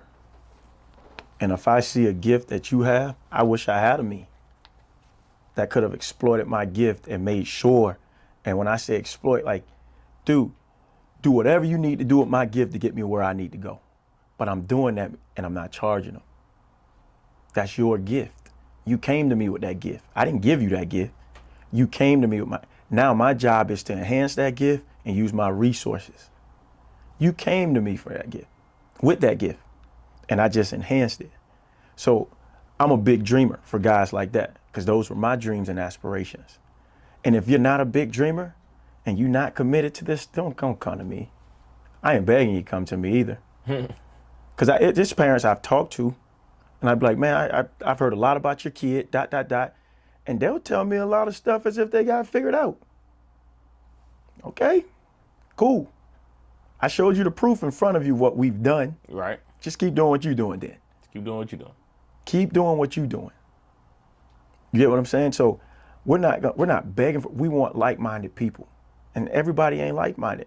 You don't have aggressive parents that don't mind going through the struggle, and players that don't mind going through the struggle. There's dudes that average 18. They come in the gym, and we've had kids come in the gym with us, they can't score a basket. And I'm calling them out. Bro, you average 18 in the county. You can't score? What's the problem? And they don't even know it, that they're struggling.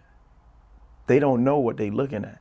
So we big dreamers, and we want to help kids dream big, man. And we want to help kids get to where they want to go. And we want to do it without killing your pockets, killing who you are, killing it. It ain't gonna be pretty. It ain't social media like. I stay off of there. I don't want to be on there like that. Like, it ain't for social media. If you have a gift, we want to help you. You don't even do interviews. It's rare. Yeah, no. So we want to make sure we help you unravel that gift to the world. And we want to help you get there. Like, you would become our investment. We don't want you, man, listen, you got a gift? Come on, let's ride. I got to give too. Let's do it. Let's dream big together. And as far as in your second question with the county, what was your second question with the county? Just, what is the expectation? What's your goal for the county moving forward? Obviously, my goal or where it's going? Where it's going, because obviously you got it. You got the recipe right one time already. I tell you where it's going. Talk to me. A parent's gonna comment. I hope you post all of this. A parent is gonna comment. 3-4 years ago, he got mad at me. He said, man, why you say Palm Beach gonna be bad? He said, nobody's building nothing for the future. So what's gonna happen is the kids coming up, they're gonna look for the shortcuts through the success of the guys that's building now. They're gonna think they can do it. Mm-hmm. That's where we are right now. it's only going to get worse.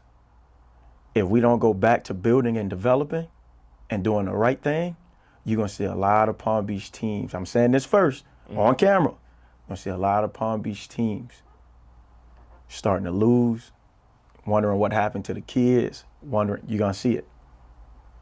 You're going to see it happen. If we don't increase our knowledge and what we're doing and the resources and getting on the phones, and I got nothing against any school here.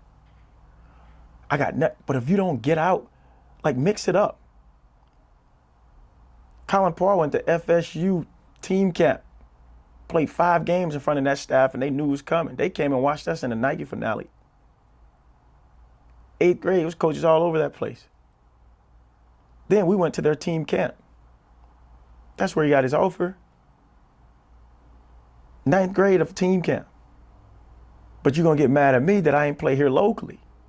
Well, who's in the gym?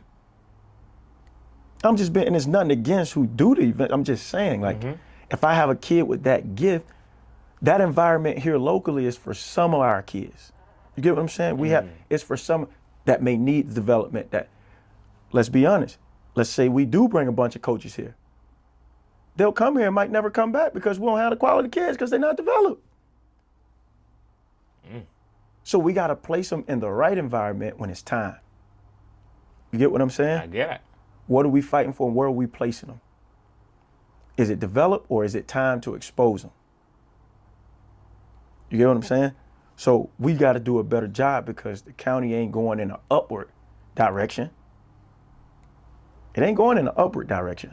I spoke to somebody a couple times, a couple years ago, and we said that when this certain class graduated, it was a 23 class, that next year and the year after that, the county, as far as talent, would be even. So there's no true powerhouse. This was before all Suncoast got their team together, but there would be no true powerhouse. That was a good call. So everybody had to coach. Like there is no. It came back to what? Development. And it came back to development. And then Suncoast went and got everybody together, which made the powerhouse. But if Suncoast fix that. What's that? They didn't go and get everyone. We did it in front of everyone. Coach Jason and Coach Jason had his group of kids. I had some of my Harris. It was a mix of both. Okay, so he didn't go get kids. I poached him like, hey man, me and you are close. It's not him searching, hey, go get this kid, go get that. Nah. Hey bro, I trust you. I'm bringing them to you. We built a friendship, a brotherhood. Listen, tell me what you need, and I'm gonna tell you what I need. And it's a relationship, and we built it. And remember, before we even sent the kid there, my cousin was there. Y'all gotta open your eyes. He took my cousin there 2 years before that, before we even sent the Harris Athletics kid there. So you can't say we just jumped up and did it. Well, let me ask you something. If your travel coach is out of school and your parents already trust him and they did a great job and he's sitting on the bench, what's wrong? Why would you not want to go play for him? Hello. So you see where I'm going? Coach Jason had foresight. It wasn't just something that sprung up. It's something that we built, but it was built from relationship. It was built from us saying, hey, look, man, we need our kids to play together. As many as we can, we need them to stay together. Can we make this work with your team? And it's proof. If they stay together here, ladies and gentlemen, we can win championships. Develop, build, man. Figure out, and it starts early. Stop waiting until it's too late. Stop waiting for your kid to lose to say they gotta leave. If they went through that adversity earlier, you wouldn't have had that problem. You get what I'm saying? So build it. Stop trying to be great GMs. Build it. Worry about your development. Do all the necessary things, man. Don't fake it. Turn the cameras off. Turn it and get raw with parents. Get raw with the kids. Turn the cameras off and be real. Let them see your insecurities. Let them see your insecurities. And if this offends you, ask yourself why. Who cares? Or who cares? Who cares? Do something, man. Win. Do something. Send somebody to school. Do something. Who cares? Who cares, bro? We're not here to make anybody feel good. Mel, I'm gonna tell you too, bro. You're doing a good job up here. Say what you want to say. And again, if it offends anybody, that's because they're insecure. And I'll repeat this. Ask me for a kid. I can send them to you if it makes sense. That's Yeah. any school in the county. I know I'm gonna get them right back. Send me your best kid. Send me your best kid. Yeah. Kid may need me, a kid may need you. A kid I have, I may not be for that kid. He may need to go somewhere else. And that's okay. It happens. Let's just do what's right for the kid. I've had kids leave and come right back. And we still talk to him like, hey man, if you think it's best for you, do it. Then he came right back. A few of them. But think about it. Forget the logo. Forget what they show on social media. Close them doors, turn off the camera, and ask them the real question. Show me somebody that you had like my kid and what you've done with them. And the big thing about that is, it's not show me a kid that you recruited to come into your school Right, and right, he was right. already Division I before he met you. Right. Show me a kid you had from the 8th grade, 9th grade year for 4 years that you had a hand in developing and actually made it to the next level. That's what he's saying, ladies That's and the gentlemen. difference. That's the difference. Not a kid you got on the back end. You get what I'm saying? I can't take the credit for Scotty Barnes. I just had a season in his life. And I did what I was supposed to do for that season. I can't take the credit for him, but let's say this though. He could have went to any school he wanted to in the country his 9th grade year. I'm pretty sure he could have. Everybody knew what he was going to be. It was obvious. But he chose Newman. You get what I'm saying? So it's a big. I can't take credit for the development. I had a part of the season. Now you want to talk about John Collins? You want to talk about KJ Fitzgerald? You want to talk about Troy standing sitting behind me? You want to talk about Colin Paul? You want to talk about Aries? All these kids that came to me, Javian, all these kids, names, and all of them. You keep them going. You want to talk about Jameer, who's down south, who drove from Broward? Like you want to talk about all these kids that can, like we had them from middle school. Our 2026 group, I can show you a picture. Every single one of them going to school. Every single one of them. And we'll say this on camera. Give me somebody that got a bigger recruiting from Palm Beach County right now. 2026. Say that one more time. Give me a bigger recruit in Palm Beach County in the class of 2026 that's going to school. Give them to me. Like who? Name a 2026 kid from Palm Beach County.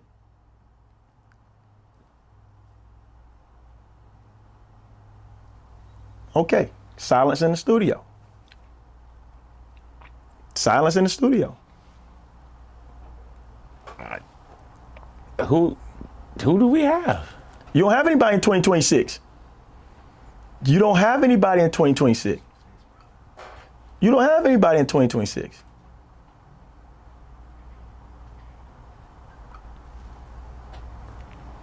Ooh, I think this is the first time Melly Mel silent. I think I got him, y'all. I think I got him. Show you a bigger 2026 player In Palm Beach County. in Palm Beach County. That's better than our 2026 player who's going to the ACC. Tell us. I mean, we have, if I go down the line, right? Go ahead, I'm listening. Go down the line. Palm Beach County Player of the Year. For big schools, you got Tariq. Small schools was Jamari. But take the Suncoast kid. You got Jamari. You got Aaron's brother. Not Aaron. Isaiah's brother, Aaron. I think you're missing the question. Name a bigger 2026 recruit in Palm Beach County than our very own Colin Paul. See, this is what people don't want to talk about. I will, because nobody can say they developed him. Now argue me that in the comments when he posted. Oh, people gonna say, I had Colin too. Yeah, well, you should have seen his gift. And hey, remember when I met him, he was a big. Remember that. When I coached at Jupiter Christian, what position did he play? Point guard. Everybody was confused, wasn't they? Yeah. All right. But even though low key they had the recipe because just prior to him, Scotty went to Florida State as a 6'9" point guard. So they kind of had to prove to the point. And don't think I don't see Troy bringing the ball up court. Don't think I don't see it. Oh, just wait for Troy. We're going to say that on camera, too. Just wait. I want y'all to see. Go by everything. You can talk about him. You can say he's not that good. Cool. We'll see you at the top of that rope when we ring the bell. We'll see you in 4 years. We'll see you in 4 years. I ain't worried about right now. I'll see you in 4 years. I don't care about right now. I don't care about right now at all. It goes back to Colin is graduating, and I said earlier that it was what? Every 5 years? Every 5 years. Guess who's coming up now? Another 6'8".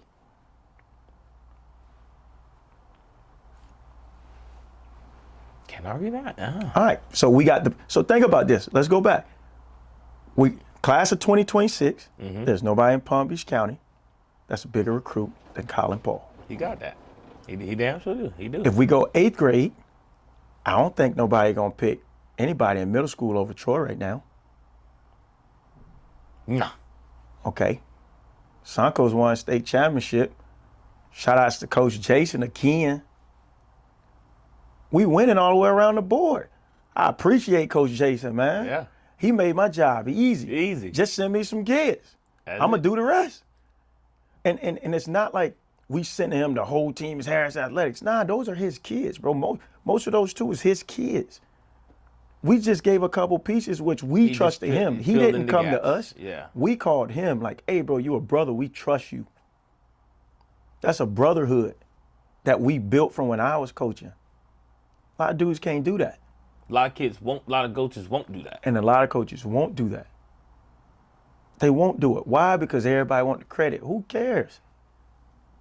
Nobody want the credit for, man, that's Coach Jason championship and ain't nobody gonna take it from him. You hear what I'm saying? Facts. We all made the right decisions for the kids that went there. We did it for the kids. So I was right, Coach Jason was right, his staff was right, everybody was right. The parents was perfect, trusting us, all that stuff. It was a group of people that made, it wasn't me, it wasn't Coach Jason, it was a group and a community that won that championship. And more of the community need to support that. More of the community do need to support that. And that's kind of my problem sometimes too. Like, you have people who discredit or try to like downplay it, but at the end of the day, you still got to go out there and win games. You got to go out there and win games and take the win for the county. If y'all want kids to stay here, go support them. They were the only team from the county in the championship. The whole county should have been there. Got you. You get what I'm saying? Like the whole county should have been there supporting them. Don't matter if you got a kid or not. You should have been there supporting them.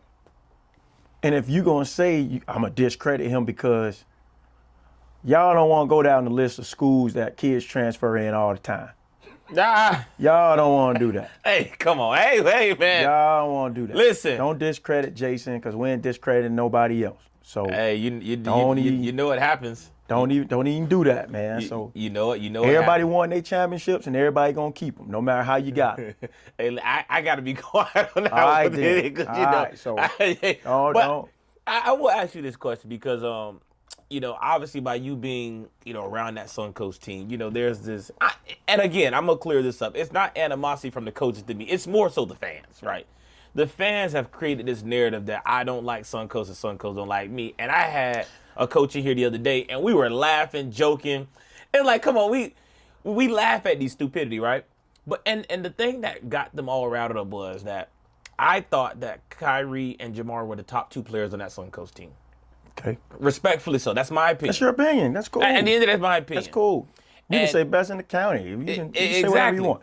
And then once the courtside coverage rankings came out, I voted on having Aaron at 12. And they thought it was a shot at him. So my question to you is, why do people feel that way? Number one, because you're around those kids all the time, and he's played with you a couple times, and am I not allowed that opinion? And what's your take on it? Bro. It's the unknown. There's probably some things you didn't know about Aaron. But let me throw a question back at you now, right here on camera. I'm all right here. I'm gonna throw a shot back at you. Let's do it. If you had to redo the rankings now, seeing his whole body of work, what would you say now? I still think he's number 3. But you said earlier he was at 12. Well, we're talking 12. We're talking top players in the county. Right. You said he was at 12. What people don't know, dude, I think he's the best defender in the county. I think he's the most athletic in the county. Okay.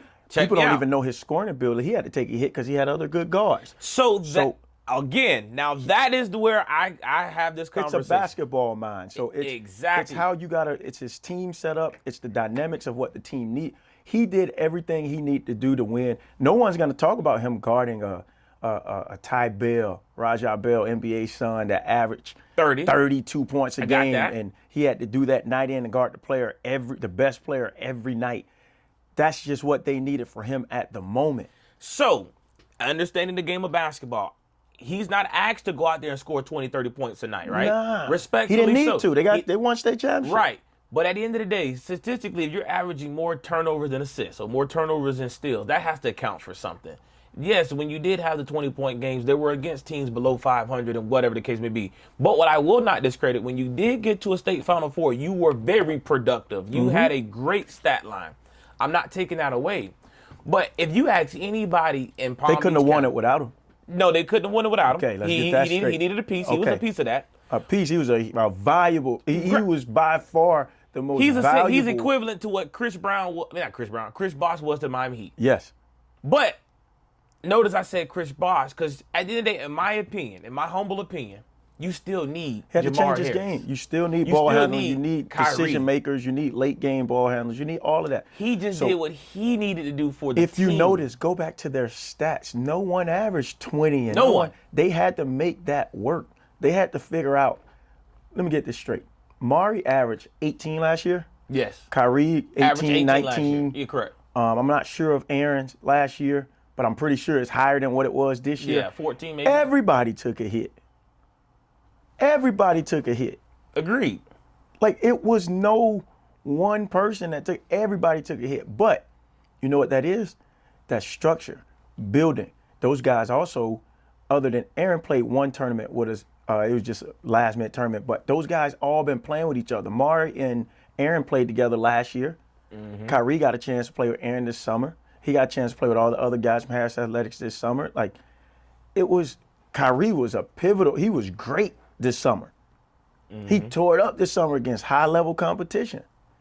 So they all had to figure out their demons over the summer, and they had to bring their strengths during the high school season. So now they had to figure out how to make all this work. And it did. And they all humbled themselves.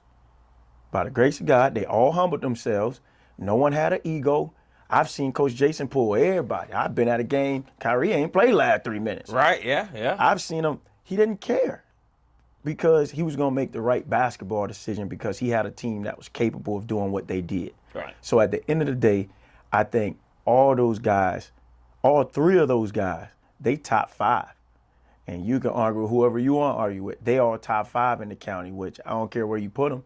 They top five in the county, all three of them, because they did what everybody else, matter of fact, they top three, because they did what everybody else didn't do in the county.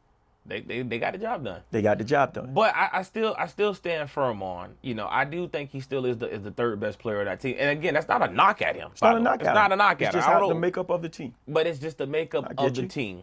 And when you look at statistically, that's kind of where, for me, he was in that number 12 range. Now, as you look, maybe one or two changes here and there. But then again, if you're asking a kid from St. Andrews that's scoring 27 points a game, you're looking at it wrong. That kid from St. Andrews may not have the athleticism Aaron got to translate to the next level either. And he averaged 20. Get what I'm saying? True. He can't defend. Aaron can go to school on just defending. On just defense alone. Yeah. So Aaron probably had more qualities, not shooting down St. Andrews. Johnny will do a good job with his players. But Aaron just, to me, he has more things that'll translate to the next level. Like his athleticism, his defensive ability, and he can shoot the ball. He just didn't get a chance to display it at a higher clip than the guys at St. Andrews or wherever else you want to call out. But them guys averaged 20 and lost. No shot to them, but these dudes scored less and won. So you got to look at it both ways. That's a good point. You get what I'm saying? So it's no shot to anybody. It's the timing. It's who you have. It's the makeup. It's the structure. It's everything. Everything got to come together. So they the top three in the county. Why? Because they did. Coach Jason ain't sharing no coach of the year. He the coach of the year in the county. Like, he won. He the only one that won. Yeah. Now, if there is a discussion, I haven't seen it, but he got co-coach of the year. He got what? Co-coach of the year. I didn't know that. Yeah. He got co-coach of the year. Yeah. And Palm Beach. Yeah. See, fluff. Okay, all right. You got time for that? It's with Johnny O, St. Andrews. Johnny O, great coach. I respect Johnny O. Shout out to Johnny O. Me and him had plenty wars and great games. Yeah. But when we talk about coach of the year, there's only one who did what they did. Yeah. Yeah. It's only one. Yeah. I thought it was kind of wild too. I thought Jason was a shoo-in for that. But Shoe-in? I thought it was guaranteed. Oh, okay. But from some people, the argument was that Johnny O probably would have had that if he didn't run into Calvary. He would have had that if he didn't run into Calvary? Yeah. What do you mean? I don't get it. So what if I said Son Sentinel and all them biased with the Boca people? What if I said that? Yeah. Because if you ask anybody, somebody who won UConn won a national championship with the girls 50 times. He ain't co-share nothing. True. So why do I have the co-share coach of the year and I'm the only one who won? Now, if they both won state championships, let's say they both won, I would have a better understanding of it. Right. But come on. Yeah. But you know, And it's nothing against Johnny. I love Johnny O. That's my Great guy. dude. I love Johnny O, man. Gotta Johnny fire O. him. Oh, I love Johnny O. Johnny O can coach. I love Johnny O. But you know, and I'm gonna pick my words carefully on this one. I don't want you to pick it because I ain't Because gonna I'm pick gonna mine tell you carefully. something. There you go. Because I have been very vocal about news outlets in Palm Beach County. You know, I don't really pay too much to the smaller pop-up ones that are here for a year or two and then gone tomorrow. I'm talking about the prestigious ones, the four-letter words, the ones that have all these distinguished honors that we fight and palisade over, right? But my thing is, if you're not coming to games, if you're not watching basketball games, to me, your opinion should. Like, they're not enhancing the county. Are they enhancing the county? Not me. No, I don't think so. I think, honestly speaking, and I could be biased on this. People could feel some whatever kind of way, but I don't see another outlet media company that does what we do at the level that we do it. Well, y'all can say what y'all want to say. They can't. Their questions are written out by somebody else. Oh, that's true too. You see what I'm saying? That's true too. Like, I'm authentic, bro. I get on this camera and say whatever. Yeah, that's true too. My salary comes from something way different. Yeah. So I don't got to stutter. I ain't got to lie. Yeah. And I really don't care you come to me or not. Most people won't come to you. And I don't care. And I don't care. And I respect y'all for, man, you tapped in a few times like, Tierra, you got to come on here, bro. You got to come on here, bro. I know you're going to be real. Like, yeah, why not? Yeah. And I just thought it was time. I'm in the city. I thought it was real. But I don't think anything, that goes back to me saying Palm Beach got a lot of fluff. Yeah. There's a lot of fluff. There's no reason he should have to share Coach of the Year. There's no reason. After the year that he had. After the year that he had. But you're saying like, oh man, we had to run into Calvary. And beat them. They're in your class. Because for the longest, Jason had to run the same. Straight Like, come on, beat them. I mean, state championships Stranahan won? All of them. Okay. So what are we talking about? Like, what are we talking about? Yeah. It goes back to building something. Jason built this, and he deserved it. Yeah. And we was just, we were lucky enough for everything to go right. It was a blessing from God that everything went right. We made great decisions for a group of young men who got it done. And we didn't have egos. I'm not running around here posting pictures of them saying, look what we did. Nah, that's Coach Jason's, bro. Did we have part in a partnership? Yeah. That's Coach Jason championship. I ain't getting no ring. I ain't going down in history. I don't want none of that. I'm just happy my boys played for a coach that saw their worth. And I didn't have to worry about it when I was on the road. Mm-hmm. I didn't have to worry about that stuff. Shout out to Coach JR too. Had a lot of our guys for a long period of time. Shout out to him. Like, I don't have to worry about our guys.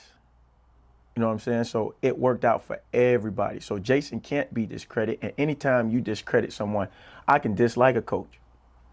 You spent time, you was a man. You spent time with a young man that I sent to you and you protected him. You know what I'm saying? Mm-hmm. As an adult. As a man. So like, I'm going to respect you on that alone. Right. For spending time with him. You get what I'm saying? Silk can tell you, he still get text messages from us right now. Colin ain't playing another game for Silk. He still get text messages from us. SOH still get text messages from him. I still meet and talk with them. Like, we respect them as men for what they've done and the platform they gave them.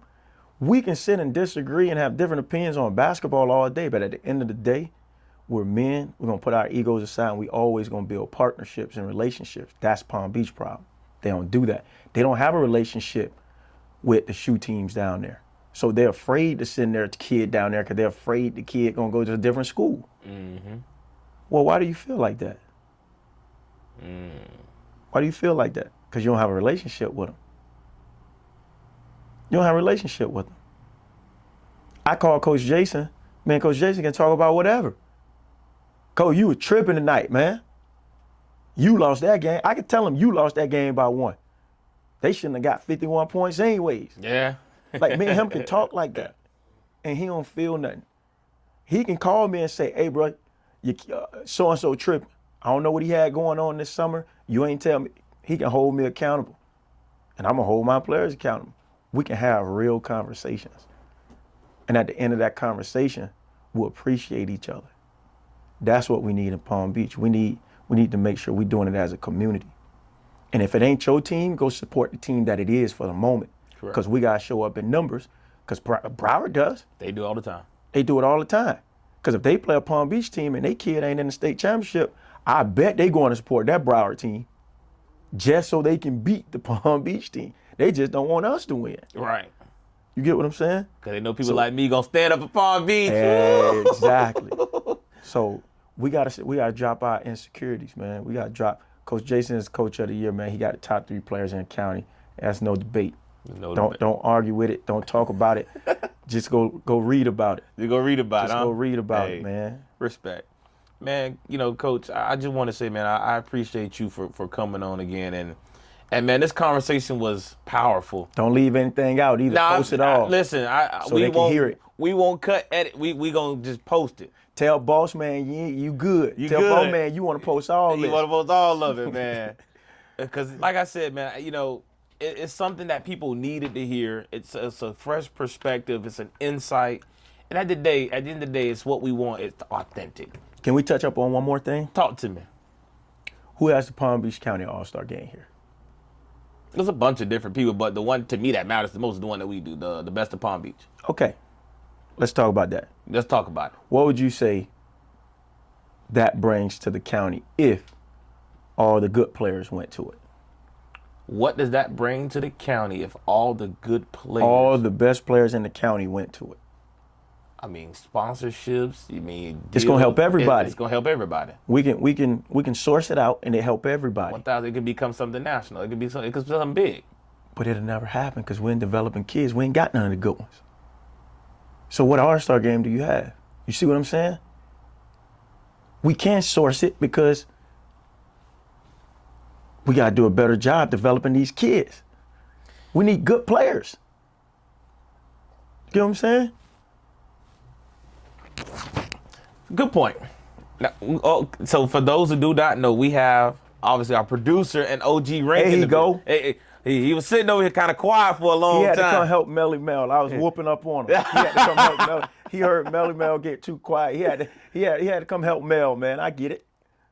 Come save him, man. All right, Come save him. I'm going to chime in on this one here. I love it. As far as the best of Palm Beach, having all the best kids in the best of Palm Beach All-Star. Now, give me 10 top players in Palm Beach County right now. I just go based off of what the Sun Signal said. I'm not asking what the Sun Sentinel said. I'm asking you. You watch a lot of games. You've gone to these games. So 100. Yeah, I don't know enough of them. I can tell you. That's the point right there, right? So how do we have 10 of the best players in the All-Star games when can't nobody tell you who the best 10 players? Like from us to ESPN to Perseverance, Palm Beach Post. To Palm Beach Post, to Sunset News. But that's the fluff I'm talking about. It's too many outlets. I agree to that. It's too many outlets and it's too mixed up and it's too much of it. It's too many people saying who good and not everybody's coming to the games like you say. And not everybody have the credibility to even know what they're talking about. Right. Correct. So the purpose of the best of Palm Beach is not really to shine light on, let's say, a player like Colin Powell. Because he's gonna get that recognition regardless. Right. Hayden Daughtry. It's not. That's not what it's designed for. It's designed for the kids who are good, but don't nobody know nothing about them. Gotcha. That's what it's designed for. But they need to hear that from you. They need to hear that, and that's what I don't think. So like I was saying earlier, like when me and you talk, you're not gonna know about me if I don't say nothing because I'm not gonna post it. I'm not going, now we can't even trust you gonna do the homework to figure out who you're giving your kid to. Right. So unless y'all saying that, you get what I'm saying? Like they can hear it now. Like this is for the kids that they may not know about. Oh no, the kids know that. We've said that since day one. But you said kids. See what? And the parents know that. 'Cause They? Yes, they do. Because we've said that since day one. I built my whole platform on the kids who don't get those recognition. That's what I built my whole platform From the media standpoint, yes. from day one. This is why we show love to everybody. Because think about it, right? You have players who, before they were who they were, Yep. you know, somebody had to see it. We covered Bach Middle School. Yeah. Shout out to Buddy Oliver because he's the basketball coach there. State champion, my boy. See, exactly. So we cover everything. We cover everybody. We show love to everybody. It's not just the top players. Don't get me wrong. We cover the top players too. But when it comes time for, you know, those other players to get recognition, they're not going to get it. Like if I have Troy, for example, if I have him in a middle school all-star game, all the focus will go strictly to him, right? And then you have some other kids out there who are good. Same reason you say, you know, Paul. Paul Collins, yeah, Jupiter Christian. Right. We send them down there because I want you to be able to do that because you're playing against Troy. You're not touching that ball. But you see, and this kind of goes back to. I'm glad you're here, and I'm glad you said that out loud, because this goes back to. We did everything we did with Colin Paul.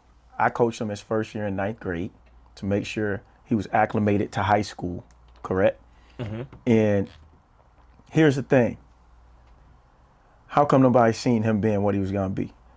Because he should have been considered the best player in Palm Beach County his 9th grade year. If it was going to play out like this. He had the most upside. He was young, 14-year-old, starting, handle the ball out of position. He played a tough schedule. We played in the crew. We played everybody. We played New Orleans. We played everybody. And we had to do it with him handling the ball at the one. We went, 24-3? Go look at the schedule. How come, you get what I'm saying? So now, like, that goes back to the media outlets. They not looking at the progress and how somebody's going to build. So, like, in order to get the best player, you got to say, like, he's good in this coach's hand. If he go to that coach is good at developing these kind of players. You get what I'm saying? Just like if I'm a kid, I want to be good at handle. I go to B-Mac because he's a handle person. Yeah, like if you want handles, go to B-Mac. Ooh, like that's good. That's great. Go do that. If you're struggling to handle the ball, go do that. If he can take time to teach you how to dribble, go do that. You get what I'm saying? So it's not, you can't tell who the best player is unless you know and ask, okay, who's he going with? Because we sprung Colin on everybody, and everybody in the county was like, oh my gosh.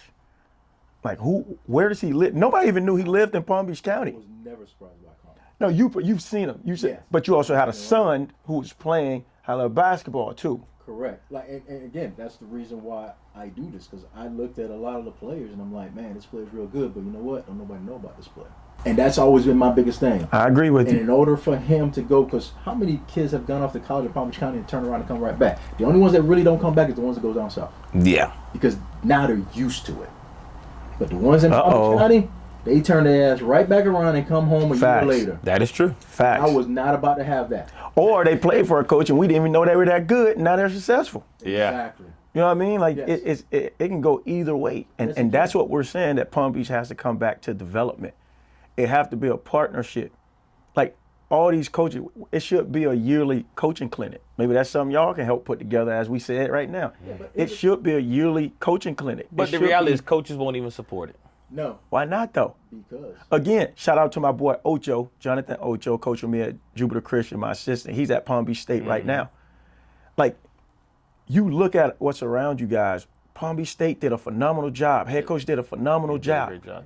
Shout out to And Coach he had one kid from Palm Beach. But watch this. Everybody running to this man team camp. Yep. He's providing an atmosphere. Everybody running to the team. Why? And you're not gonna send nobody there. And you're not going. Yeah. Hey, there's nothing that you're saying right now that I have not preached. Yeah. And I've been preaching this in Palm Beach County for so long to the point where I just stopped. Because ain't nobody listening. You know, one of the things that I tell kids from day one, you know, look, you want us to promote you and be on your side and help you out. Right now is the best time to say it, though. Because they're going to need it the most. I go to your Instagram page, there is not one clip of basketball on your page. I go to your Instagram page, it took me having to call this person, that person, that person to find you because your name is not in your bio. I have no idea how to find you. Yeah. Like I tell you, your name should be in your bio.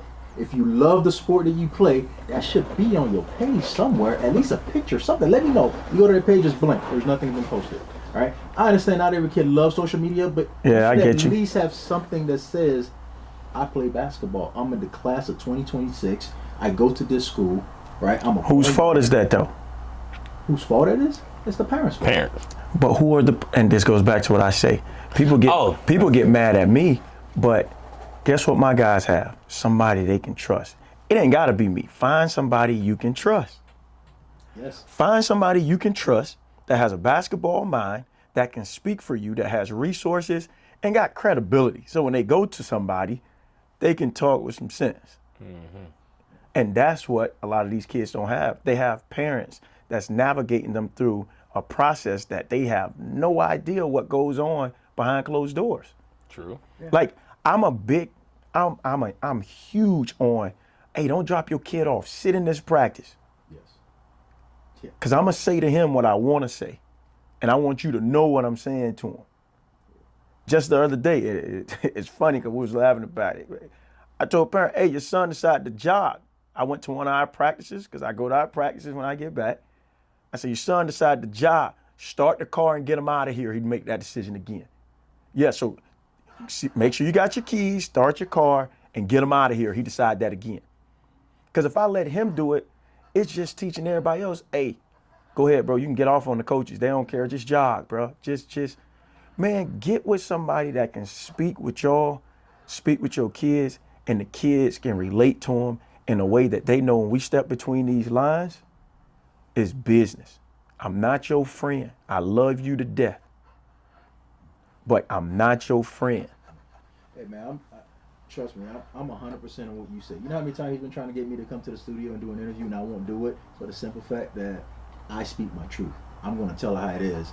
And I'm glad you got on, man. We bought this man out of it. We bought him out. Everybody's ready for what I have to say. I was whooping on Mel, so he had to come out. I was whooping on Mel. So I'll tell you, man, the way people get mad at us, right? Matter of fact, I've even had someone say that, you know, they're mad at Range for not coming to games, even though I send people to games at my expense. Like, I don't charge any in school for the court. Every time you see one of my guys posting something in middle school, high school, that's straight out of my pocket. I don't charge anybody, and those guys have to be paid, right? So I do that coverage to help Palm Beach County. But when you get mad at me for me personally not showing up, even though you're getting the same coverage. Oh yeah. See, you know what's crazy, and I can say this because you know I'm real with you. I didn't know. It was one point I didn't know who was doing it, because it was you. It was, I think, Perseverance. I think it was everybody was doing coverage, and then I know Brandon. I think you do something with Brandon a little bit. So Brandon picked St. Andrews. Nah, bruh. Hey. We ain't gonna do that. Hey, don't let him off. Brandon picked St. Andrews. And I had Suncoast. And my boy got all the credibility now. He picked Suncoast. Now what? Let's have that conversation next, too. Brandon, stay out of Boca. Come over here in the city. Mess with us. Yeah, we're going to call you out. I love it. But I didn't know who it was. So let's say I mess with you, but I see everything else and I didn't know how. So you can clear that up. Like, okay, this is who we are. We probably partner with some guys on this. And so I didn't know who it was sometimes. Yeah, but here's the thing, right? Our platform, we started a long time ago to help out Right. unknown kids, right? And there's a lot of people who've come after us, who've faded quick, but there's also some people, you know, who have come in and try to emulate what we do, you know, piggyback off us. Right. And we're here don't even know if I should just go in on Said, man, I'm here now. Said, You know what? y'all said we was gonna be. Y'all said we was gonna open up. Don't run now. We got boss man here. Don't run now. Don't run now. Palm Beach County has a lot of talented people who have come before us. And I'm talking about who's here to help the kids out, right? Shout out my guy Lee Meyer. Yeah. That's my bro. All right. So there's a lot of things that we put out, have created, let's see. We had Alex from PBC Hoops. Yep, shout out to Coach Camp, Alex. Right, team camps. Put it out there for, high schools to come in, right? But we have an organization whose complete blueprint is to figure out what you're doing and take it from you. That's how they move. Well, that sound like temporary work. So I wouldn't even worry about it because you have to keep taking. So once you take, you can't stop taking. You got to keep taking. That's why they can't get stories, and that's why they can't get the high level kids to come do something. Because if you keep chasing the temporary stuff and not the truth and building it, like we talking about, that's from all aspects, not just basketball, but just building the atmosphere here in Palm Beach County, building up on the truth, building up on a strong foundation. If you don't do that, it's temporary. At some point, you got to answer. Well, yeah, at some point. At some point. At some point. At some point, you got to answer. Yeah. Like I've been doing what I'm doing a long time now, and it's only getting better. It's at the best it's ever been. And we see so much more structure where it's getting ready to head to now we're peaking at the right time because Palm Beach County is drowning. Mm-hmm. Yeah. It's drowning. So sometimes you gotta let all that die out. Stay quiet, sit back. I told a parent this the other day. They was like, yeah, he's not gonna come. I was like, it's all good. I was like, he got time. I said, at the end of the day, you're gonna have to come back. If he becomes one of the best players, you'll find me again, and it's a no. Yeah. Just letting you know now, because I build early. He said, that's a no. It's a no. I build early. I'm petty like that. I build early. I don't want to help you build off a bad habit somebody already created. I want to help you build early. Trust in me as I'm trusting your kid. I'm never gonna give up on your kid, so come to me now. So sometimes you gotta let this stuff die off. Well, no, I agree with you, because how many times have you asked me to call people out? Yeah. That because he's like, man, we create so much, and then we turn around and see somebody else just do the same thing that we're doing. Like, we need to call them out. I'm like, no, why? But again, I took a different route. Oh, shout out to my boy Coach Sandy. Love Coach Sandy. St. Thomas, who won. Love Sandy. I hope he see this. Shout out my boy, congratulations. But a guy like Coach Sandy, I seen the good in him and his boys a long time ago when I first started travel. Mm-hmm.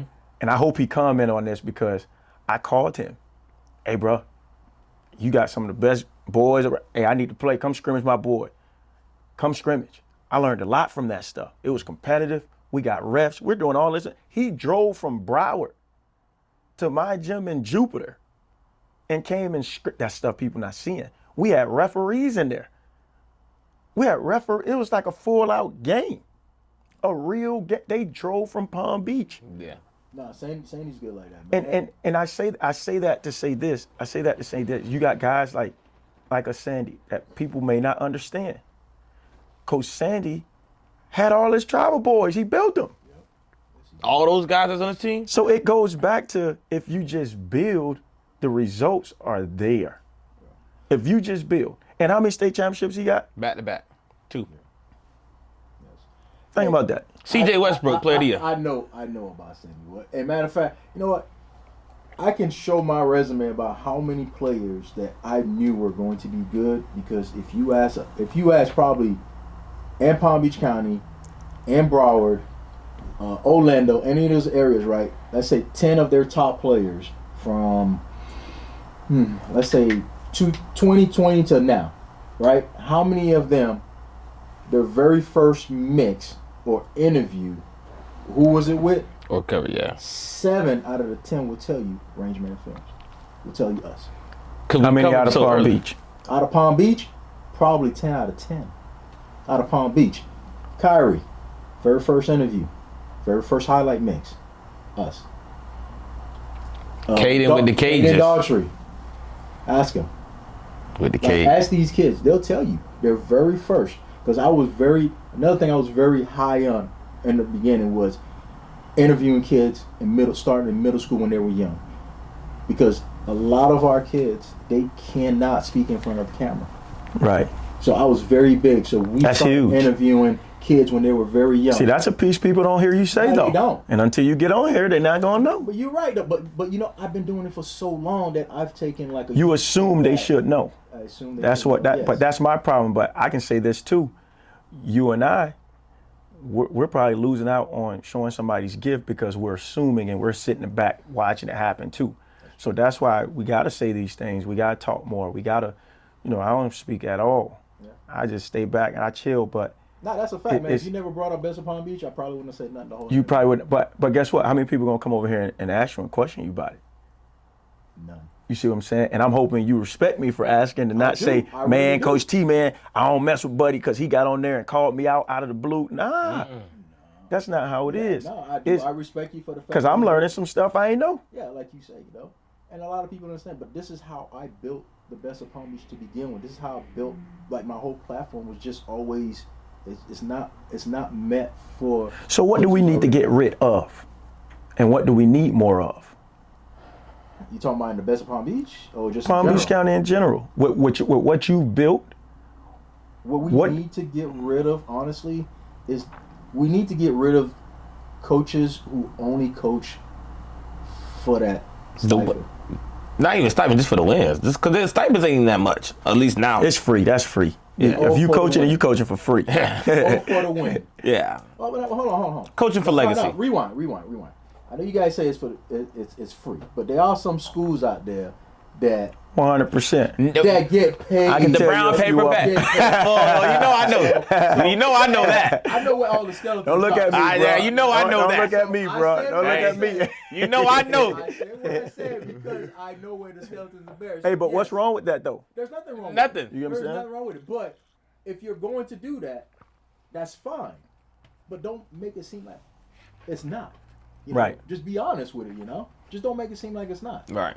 All right, because Palm Beach County has a lot of talent, but if you're not going to truly, and I'm not even saying anything about coaches are responsible for getting kids into no, but you are responsible for getting them ready for college. And that's the building and development we talked Yes, about. and I'm You're at big fault about for that. So if you don't make phone calls, if you stay in Palm Beach, again, I'm not discrediting anyone who do anything in Palm Beach. Keep doing what you're doing. The city needs it. But like you said, for the unknown, they need it. But you may have a kid that year, you may have to go down and play in something more competitive. Exactly. And then next year, if you're rebuilding, okay, stick around Palm Beach, develop.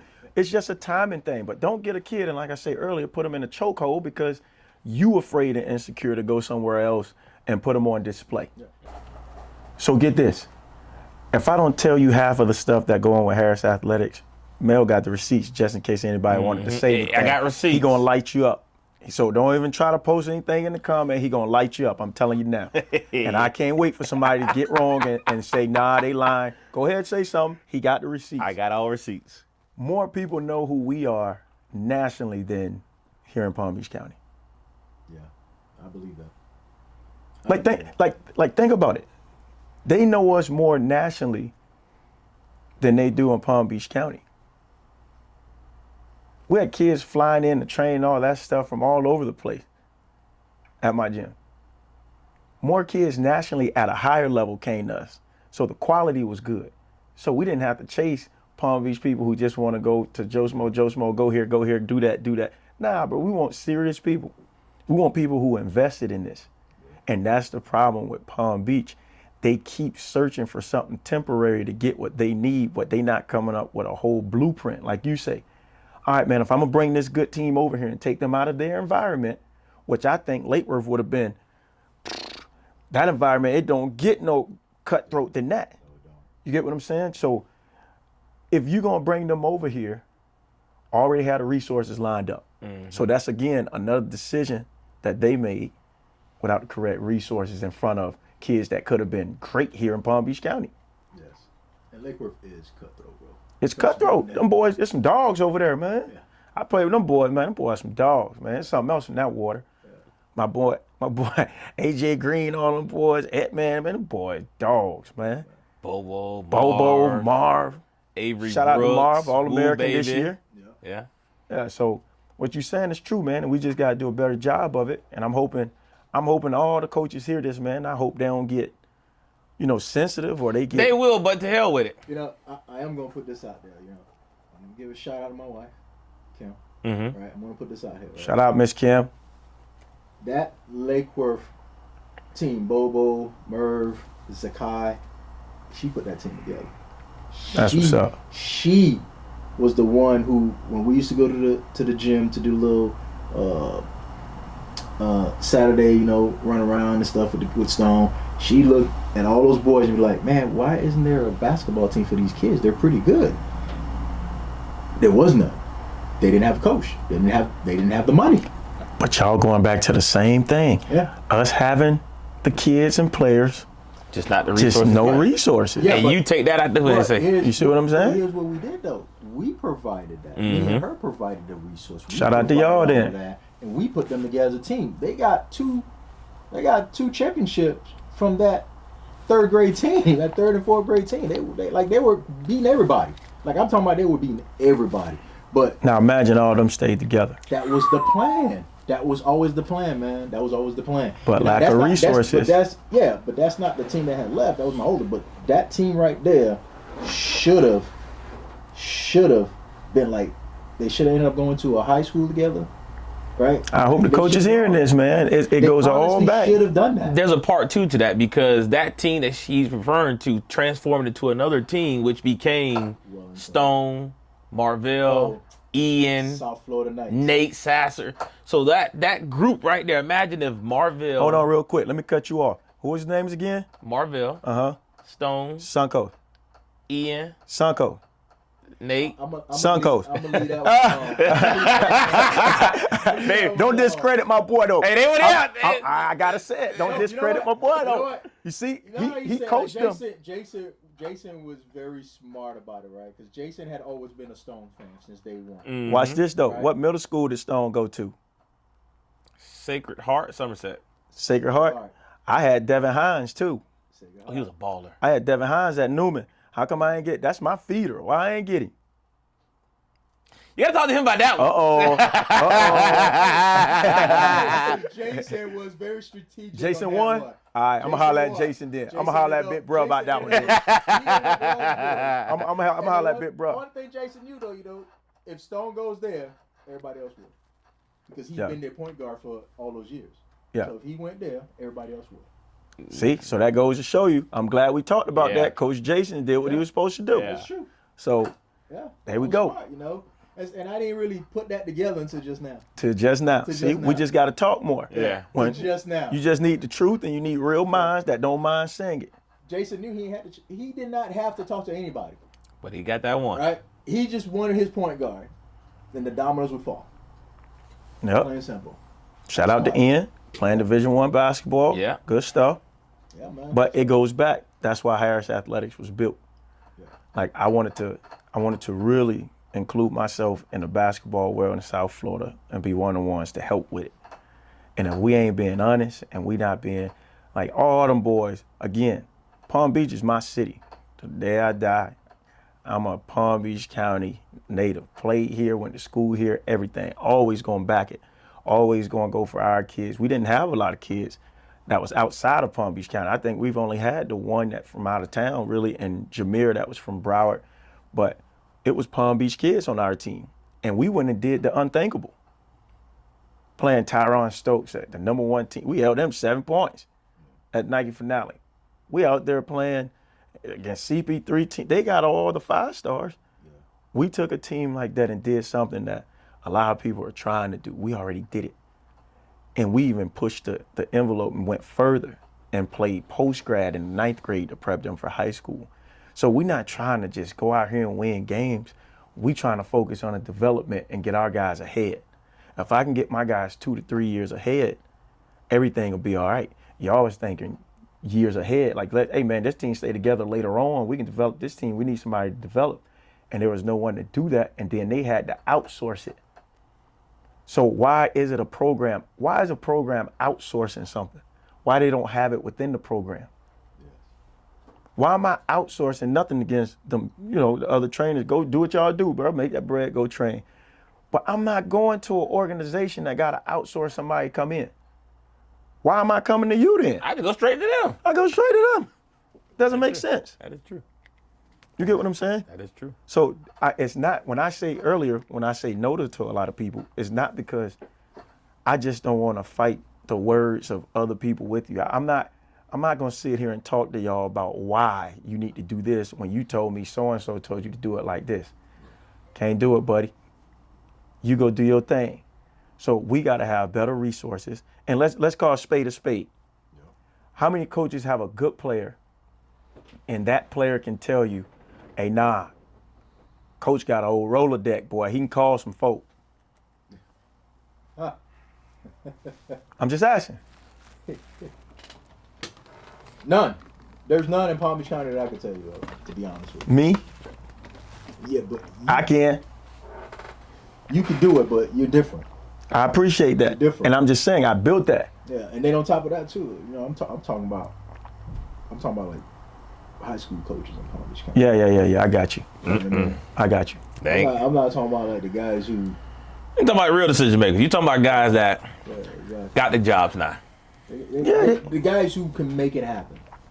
You know what I mean? There's very few of you guys out there. And again, if and I'm saying this to help, because I don't think nobody else will.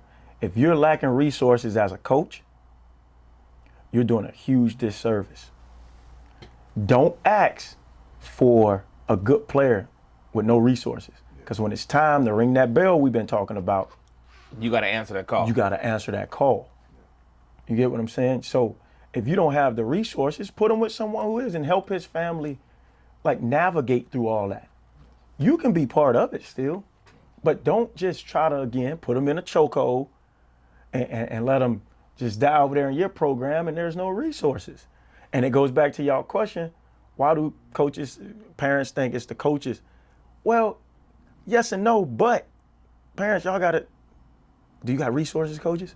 Like, coach, y'all got resources? Anybody on your bench got resources? I always ask a kid, what's your dream school? Any of my players can tell you that. What's your dream school? I ain't got no resources there. Oh, you got resources? Oh, bet. You want to go there? I know him. I'm going to call him right now for you so you can get online. And that speaks volumes. I can do that. You get what I'm saying? Mm-hmm. I can prepare for a Troy's future now, which I'm already doing. I can prepare for that. He'll be in the 8th grade playing in 9th grade live period. But I'm prepping him, playing them 17s and 16s so he can get ready for that live period. Because I need them to see a proper product. Yeah. When Colin was playing 17s and post-grad in the 9th grade, we was getting ready for him to go be on a stage that he needed that. Not, oh man, I'm gonna hold him. I'm sure if I told Darnell, shout out to my boy, big bro, if I told Darnell and his mom, hey, Curleen, you and Darnell, y'all gotta leave him here or else. Y'all can't play for nobody else. Man, you're insecure, bro. You're insecure. He need to go. He need to go figure out what that's like. And I ain't got the time because I'm still building over here. But he have a home. He have a home. He have a safe place. So he can go out and be reckless. He can experiment more because he has a stable home that before he went out there, he already had FSU. It's easier to deal with that kid in the family. I gotta agree with him about, having him play up because that's the same thing with 8th grade year. If you want to play, varsity. You have what to. What do you think you're gonna do when you get in 9th Your grade? Your 8th grade team playing 8th grade. 8th grade. Why? BCA. I gotta give a shout out to BCA. I have to give a shout out. Hey, Big Ben. Ben. What's happening, boy? Ben had Stone playing varsity in 8th grade, against varsity teams. His 8th grade team, which had EN, which had those boys on it. Sunko. Hey, y'all want the answers? Y'all getting y'all answers. Varsity teams locally in tournaments, they only played with varsity. Some of y'all may not know. When I first started, I was in the game. That's how I met KJ Fitzgerald. I was with Big Ben and James, my boy James and Ben, when they had Florida Family. Yes. KJ was a little rug rat. They was best in the country. We was out there. Hey. We was wrecking the whole United States. You name them, we was getting busy. So shout out to Ben though, man. They still doing it. So keep doing what they doing. But that 8th grade thing is important, man. Yes. 8th grade, you prepping That's these the kids. make or break year right there. It's a make or break year. They're gonna. He played high level 8th grade travel basketball, but then make his varsity team. What? I don't understand. Exactly. I'm confused. Like I said, I gotta give a shout out Ben because I'm confused. ninth grade freshman You playing? starting- Think about this. starting, You played on a point shoe guard. team, high level 8th grade basketball, but can't make your varsity basketball team. Yeah. Your parents should be ashamed of themselves. They should be ashamed of themselves. That's a good point. You get what I'm saying? That's a good point. Like, if I just don't understand it. You rip and ran for your kid to play JV. JV wasn't for your kid. That was for the kids that needed the development. Your kid supposedly played high level basketball. He should be on varsity. I thought that was the goal of playing high level basketball in the 8th grade anyways. Yep. So it goes back to But what's you know your what? goal? A lot of parents now don't, like you said, don't want to see their kids fail. So they rather them play on a local team that only plays local against the same competition. But if I over and lose, over and over and over. is that failing? No, it's not. It's not. You have to be able to. You lose can't for the judge winning or losing if you don't have a goal. goal. Exactly. If you don't have direction, you can't judge winning or losing. So therefore, you only go with what you know. It's a bar. And a lot of time, man, those games aren't designed for the W or the L. It's designed for development. Right. That's why you play those games. It's development. Right. Because you have a bigger goal. And a lot of parents need to understand that. You know? Like I'll give you an example. If you don't mind, I'll give you an example. So when I got Colin, I told his dad, I'm like, yo, he a big guard. He got soft feet, soft hands. Like he a big guard, man. He's like, man, what you talking about, man? You gonna train my son? Da da da da da da da. Long story short, I'm like, nah, bro. He gonna be a big guard. Like he can't just be a 5. This kid talented at all outdoors. He got a gift. And his dad got on board. We started training. We started working out. We started saying big guard. Everybody started saying, oh, we got a big guard. So everybody who said we got a big guard, where he at? Where he at? The people. Did they develop into a big guard? Or you only know one? If you look at every write-up on Colin Paul across the United States, and he's gotten a bunch of write-ups. If you need the receipts, ask me. All the write-ups say the same thing. The most versatile player at his position in country. But he was only a center when I met him. Yeah. Nobody understood why he played the 1 in 9th grade. You know, Palm Beach County has traditionally always done that. Good. Like, if you had any type of size, you were automatically a center in Palm Beach. Because they don't develop, man. You lose it. They don't develop. If I get a kid when school start, he's 6'5", 6'6", you ain't got a big, you ain't gonna alter your offense and play a 5-guard offense. You're gonna play him as a center and do what you know. Yeah. And then you'll say, man, kid don't understand. No, he just playing out of position. You the problem, not the kid. You're quick to say that. You asking him to do something he never done. Ooh. That's a fact. You see what I'm saying? Say that. Ooh. Like you asking him to do something he never done. So now I got the regular season, I got the fall league. I'm trying to get reps with it. Next thing you know, 2 weeks, school start. We got our off-season workouts. You've been a coach before. How many days you going? Tuesday, Thursday. Every day, almost. Tuesday, Thursday. I'm talking about the regular coach. Tuesday, Thursday. Oh, yeah. Oh, yeah. Tuesday, Thursday. And we're gonna go from From 5 to 7. 5 to 7. Yeah. Get what I'm saying? Yeah. An hour that is weight room. The other hour we're on the track. Yeah. What we developing, man. Yeah. Now, season about to start. These kids don't know nothing about your defensive principles, your offensive principles, Now you're trying to teach and you gonna curse them out. I'll look a kid right in the face. It ain't your fault, bro. Just step out, go talk to coach so you can watch it a few times, because you gotta understand this. I can't yell at you. I can't yell at you and I ain't never taught you something. Right. I can't. It ain't your fault. You never learned it. I don't know how coach is successful like that, if you ask me. Easy. The environment bad. So you don't got much to beat. Just have better players in Palm Beach. You get better players most of the time. You don't even got a coach, bro. Oh my goodness. Most of the time you don't even got a coach. Where have you heard that before, huh? Like, you know, so many things that you say to him, I've said. And I see him over there regurgitating some of the stuff that I've told him. But all the coaches have won more. A lot of high school coaches won more. I've won a lot. But a lot of high school coaches won more than me. They just haven't been successful as me. Ooh, that's a bar. They've won more than me. We can go kid for kid. I had the best three-point shooter in NCAA at Notre Dame at one point. I trained his whole family. Sister played at Benjamin. She went and played Division I. He played at Notre Dame. You can go fact check it. We seen you the videos of us in the gym whole summer, every summer. I'm sitting here talking to all his coaches. Whole coaching staff. Think about that. It sounds like you just need a return, man. Can't do it. Can't do it. Don't do it. I get to sit next to some of the brightest minds and learn basketball. I can't do it. Yeah. I can't do You're a it. good fool to give it that. You get that up and come back I in. can't do it. Palm Beach does not appreciate. Not at all. No, they don't want the truth. They don't want the truth. They don't appreciate this kind of stuff, but we said it. We can't take it back. It is what it is. The good ones going to understand. Yep. We got to wake up, and the sensitive bad ones going to keep doing what they doing. And that's how it is. So hopefully we can increase the pressure in the county so everybody run the right direction.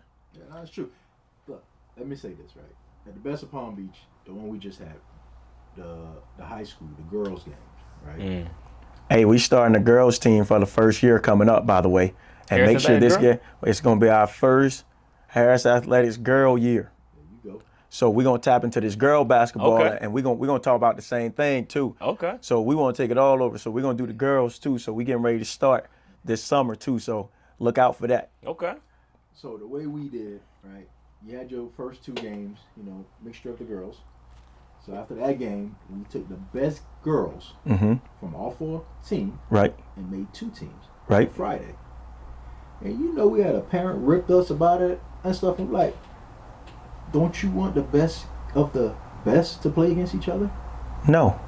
She needs you to get that footage of her daughter playing against the worst scorer. But what She the needs funny you to thing get about, that right? footage. The first game, they really didn't play against a lot of competition, so his daughter just blew everybody away, right? Phenomenal game. She had a phenomenal game. Don't get me wrong, right? Great stat line. Once we put the teams together, right? Then Then she became obsolete. Once they played against That's each what I other. just said. You ain't have to tell me She the got story. picked up 94 feet. That was. It's a little different, ain't it? But that game went to double overtime. That was one of the best girls games we've had Ever. in 5 years. But that's We've what been you doing try the to girls, create. just You try to girls. create that type of environment, but people don't want that here in Palm Beach. They don't want you to see their flaws, so they'll never leave Palm Beach. They're gonna stay just like that. Because if we talking about the best players, who was the best 5 teams in Palm Beach County this year? St. Andrews. Y'all Suncoast. opinion. So Suncoast, St. Andrews. Palm Beach Central had a good squad.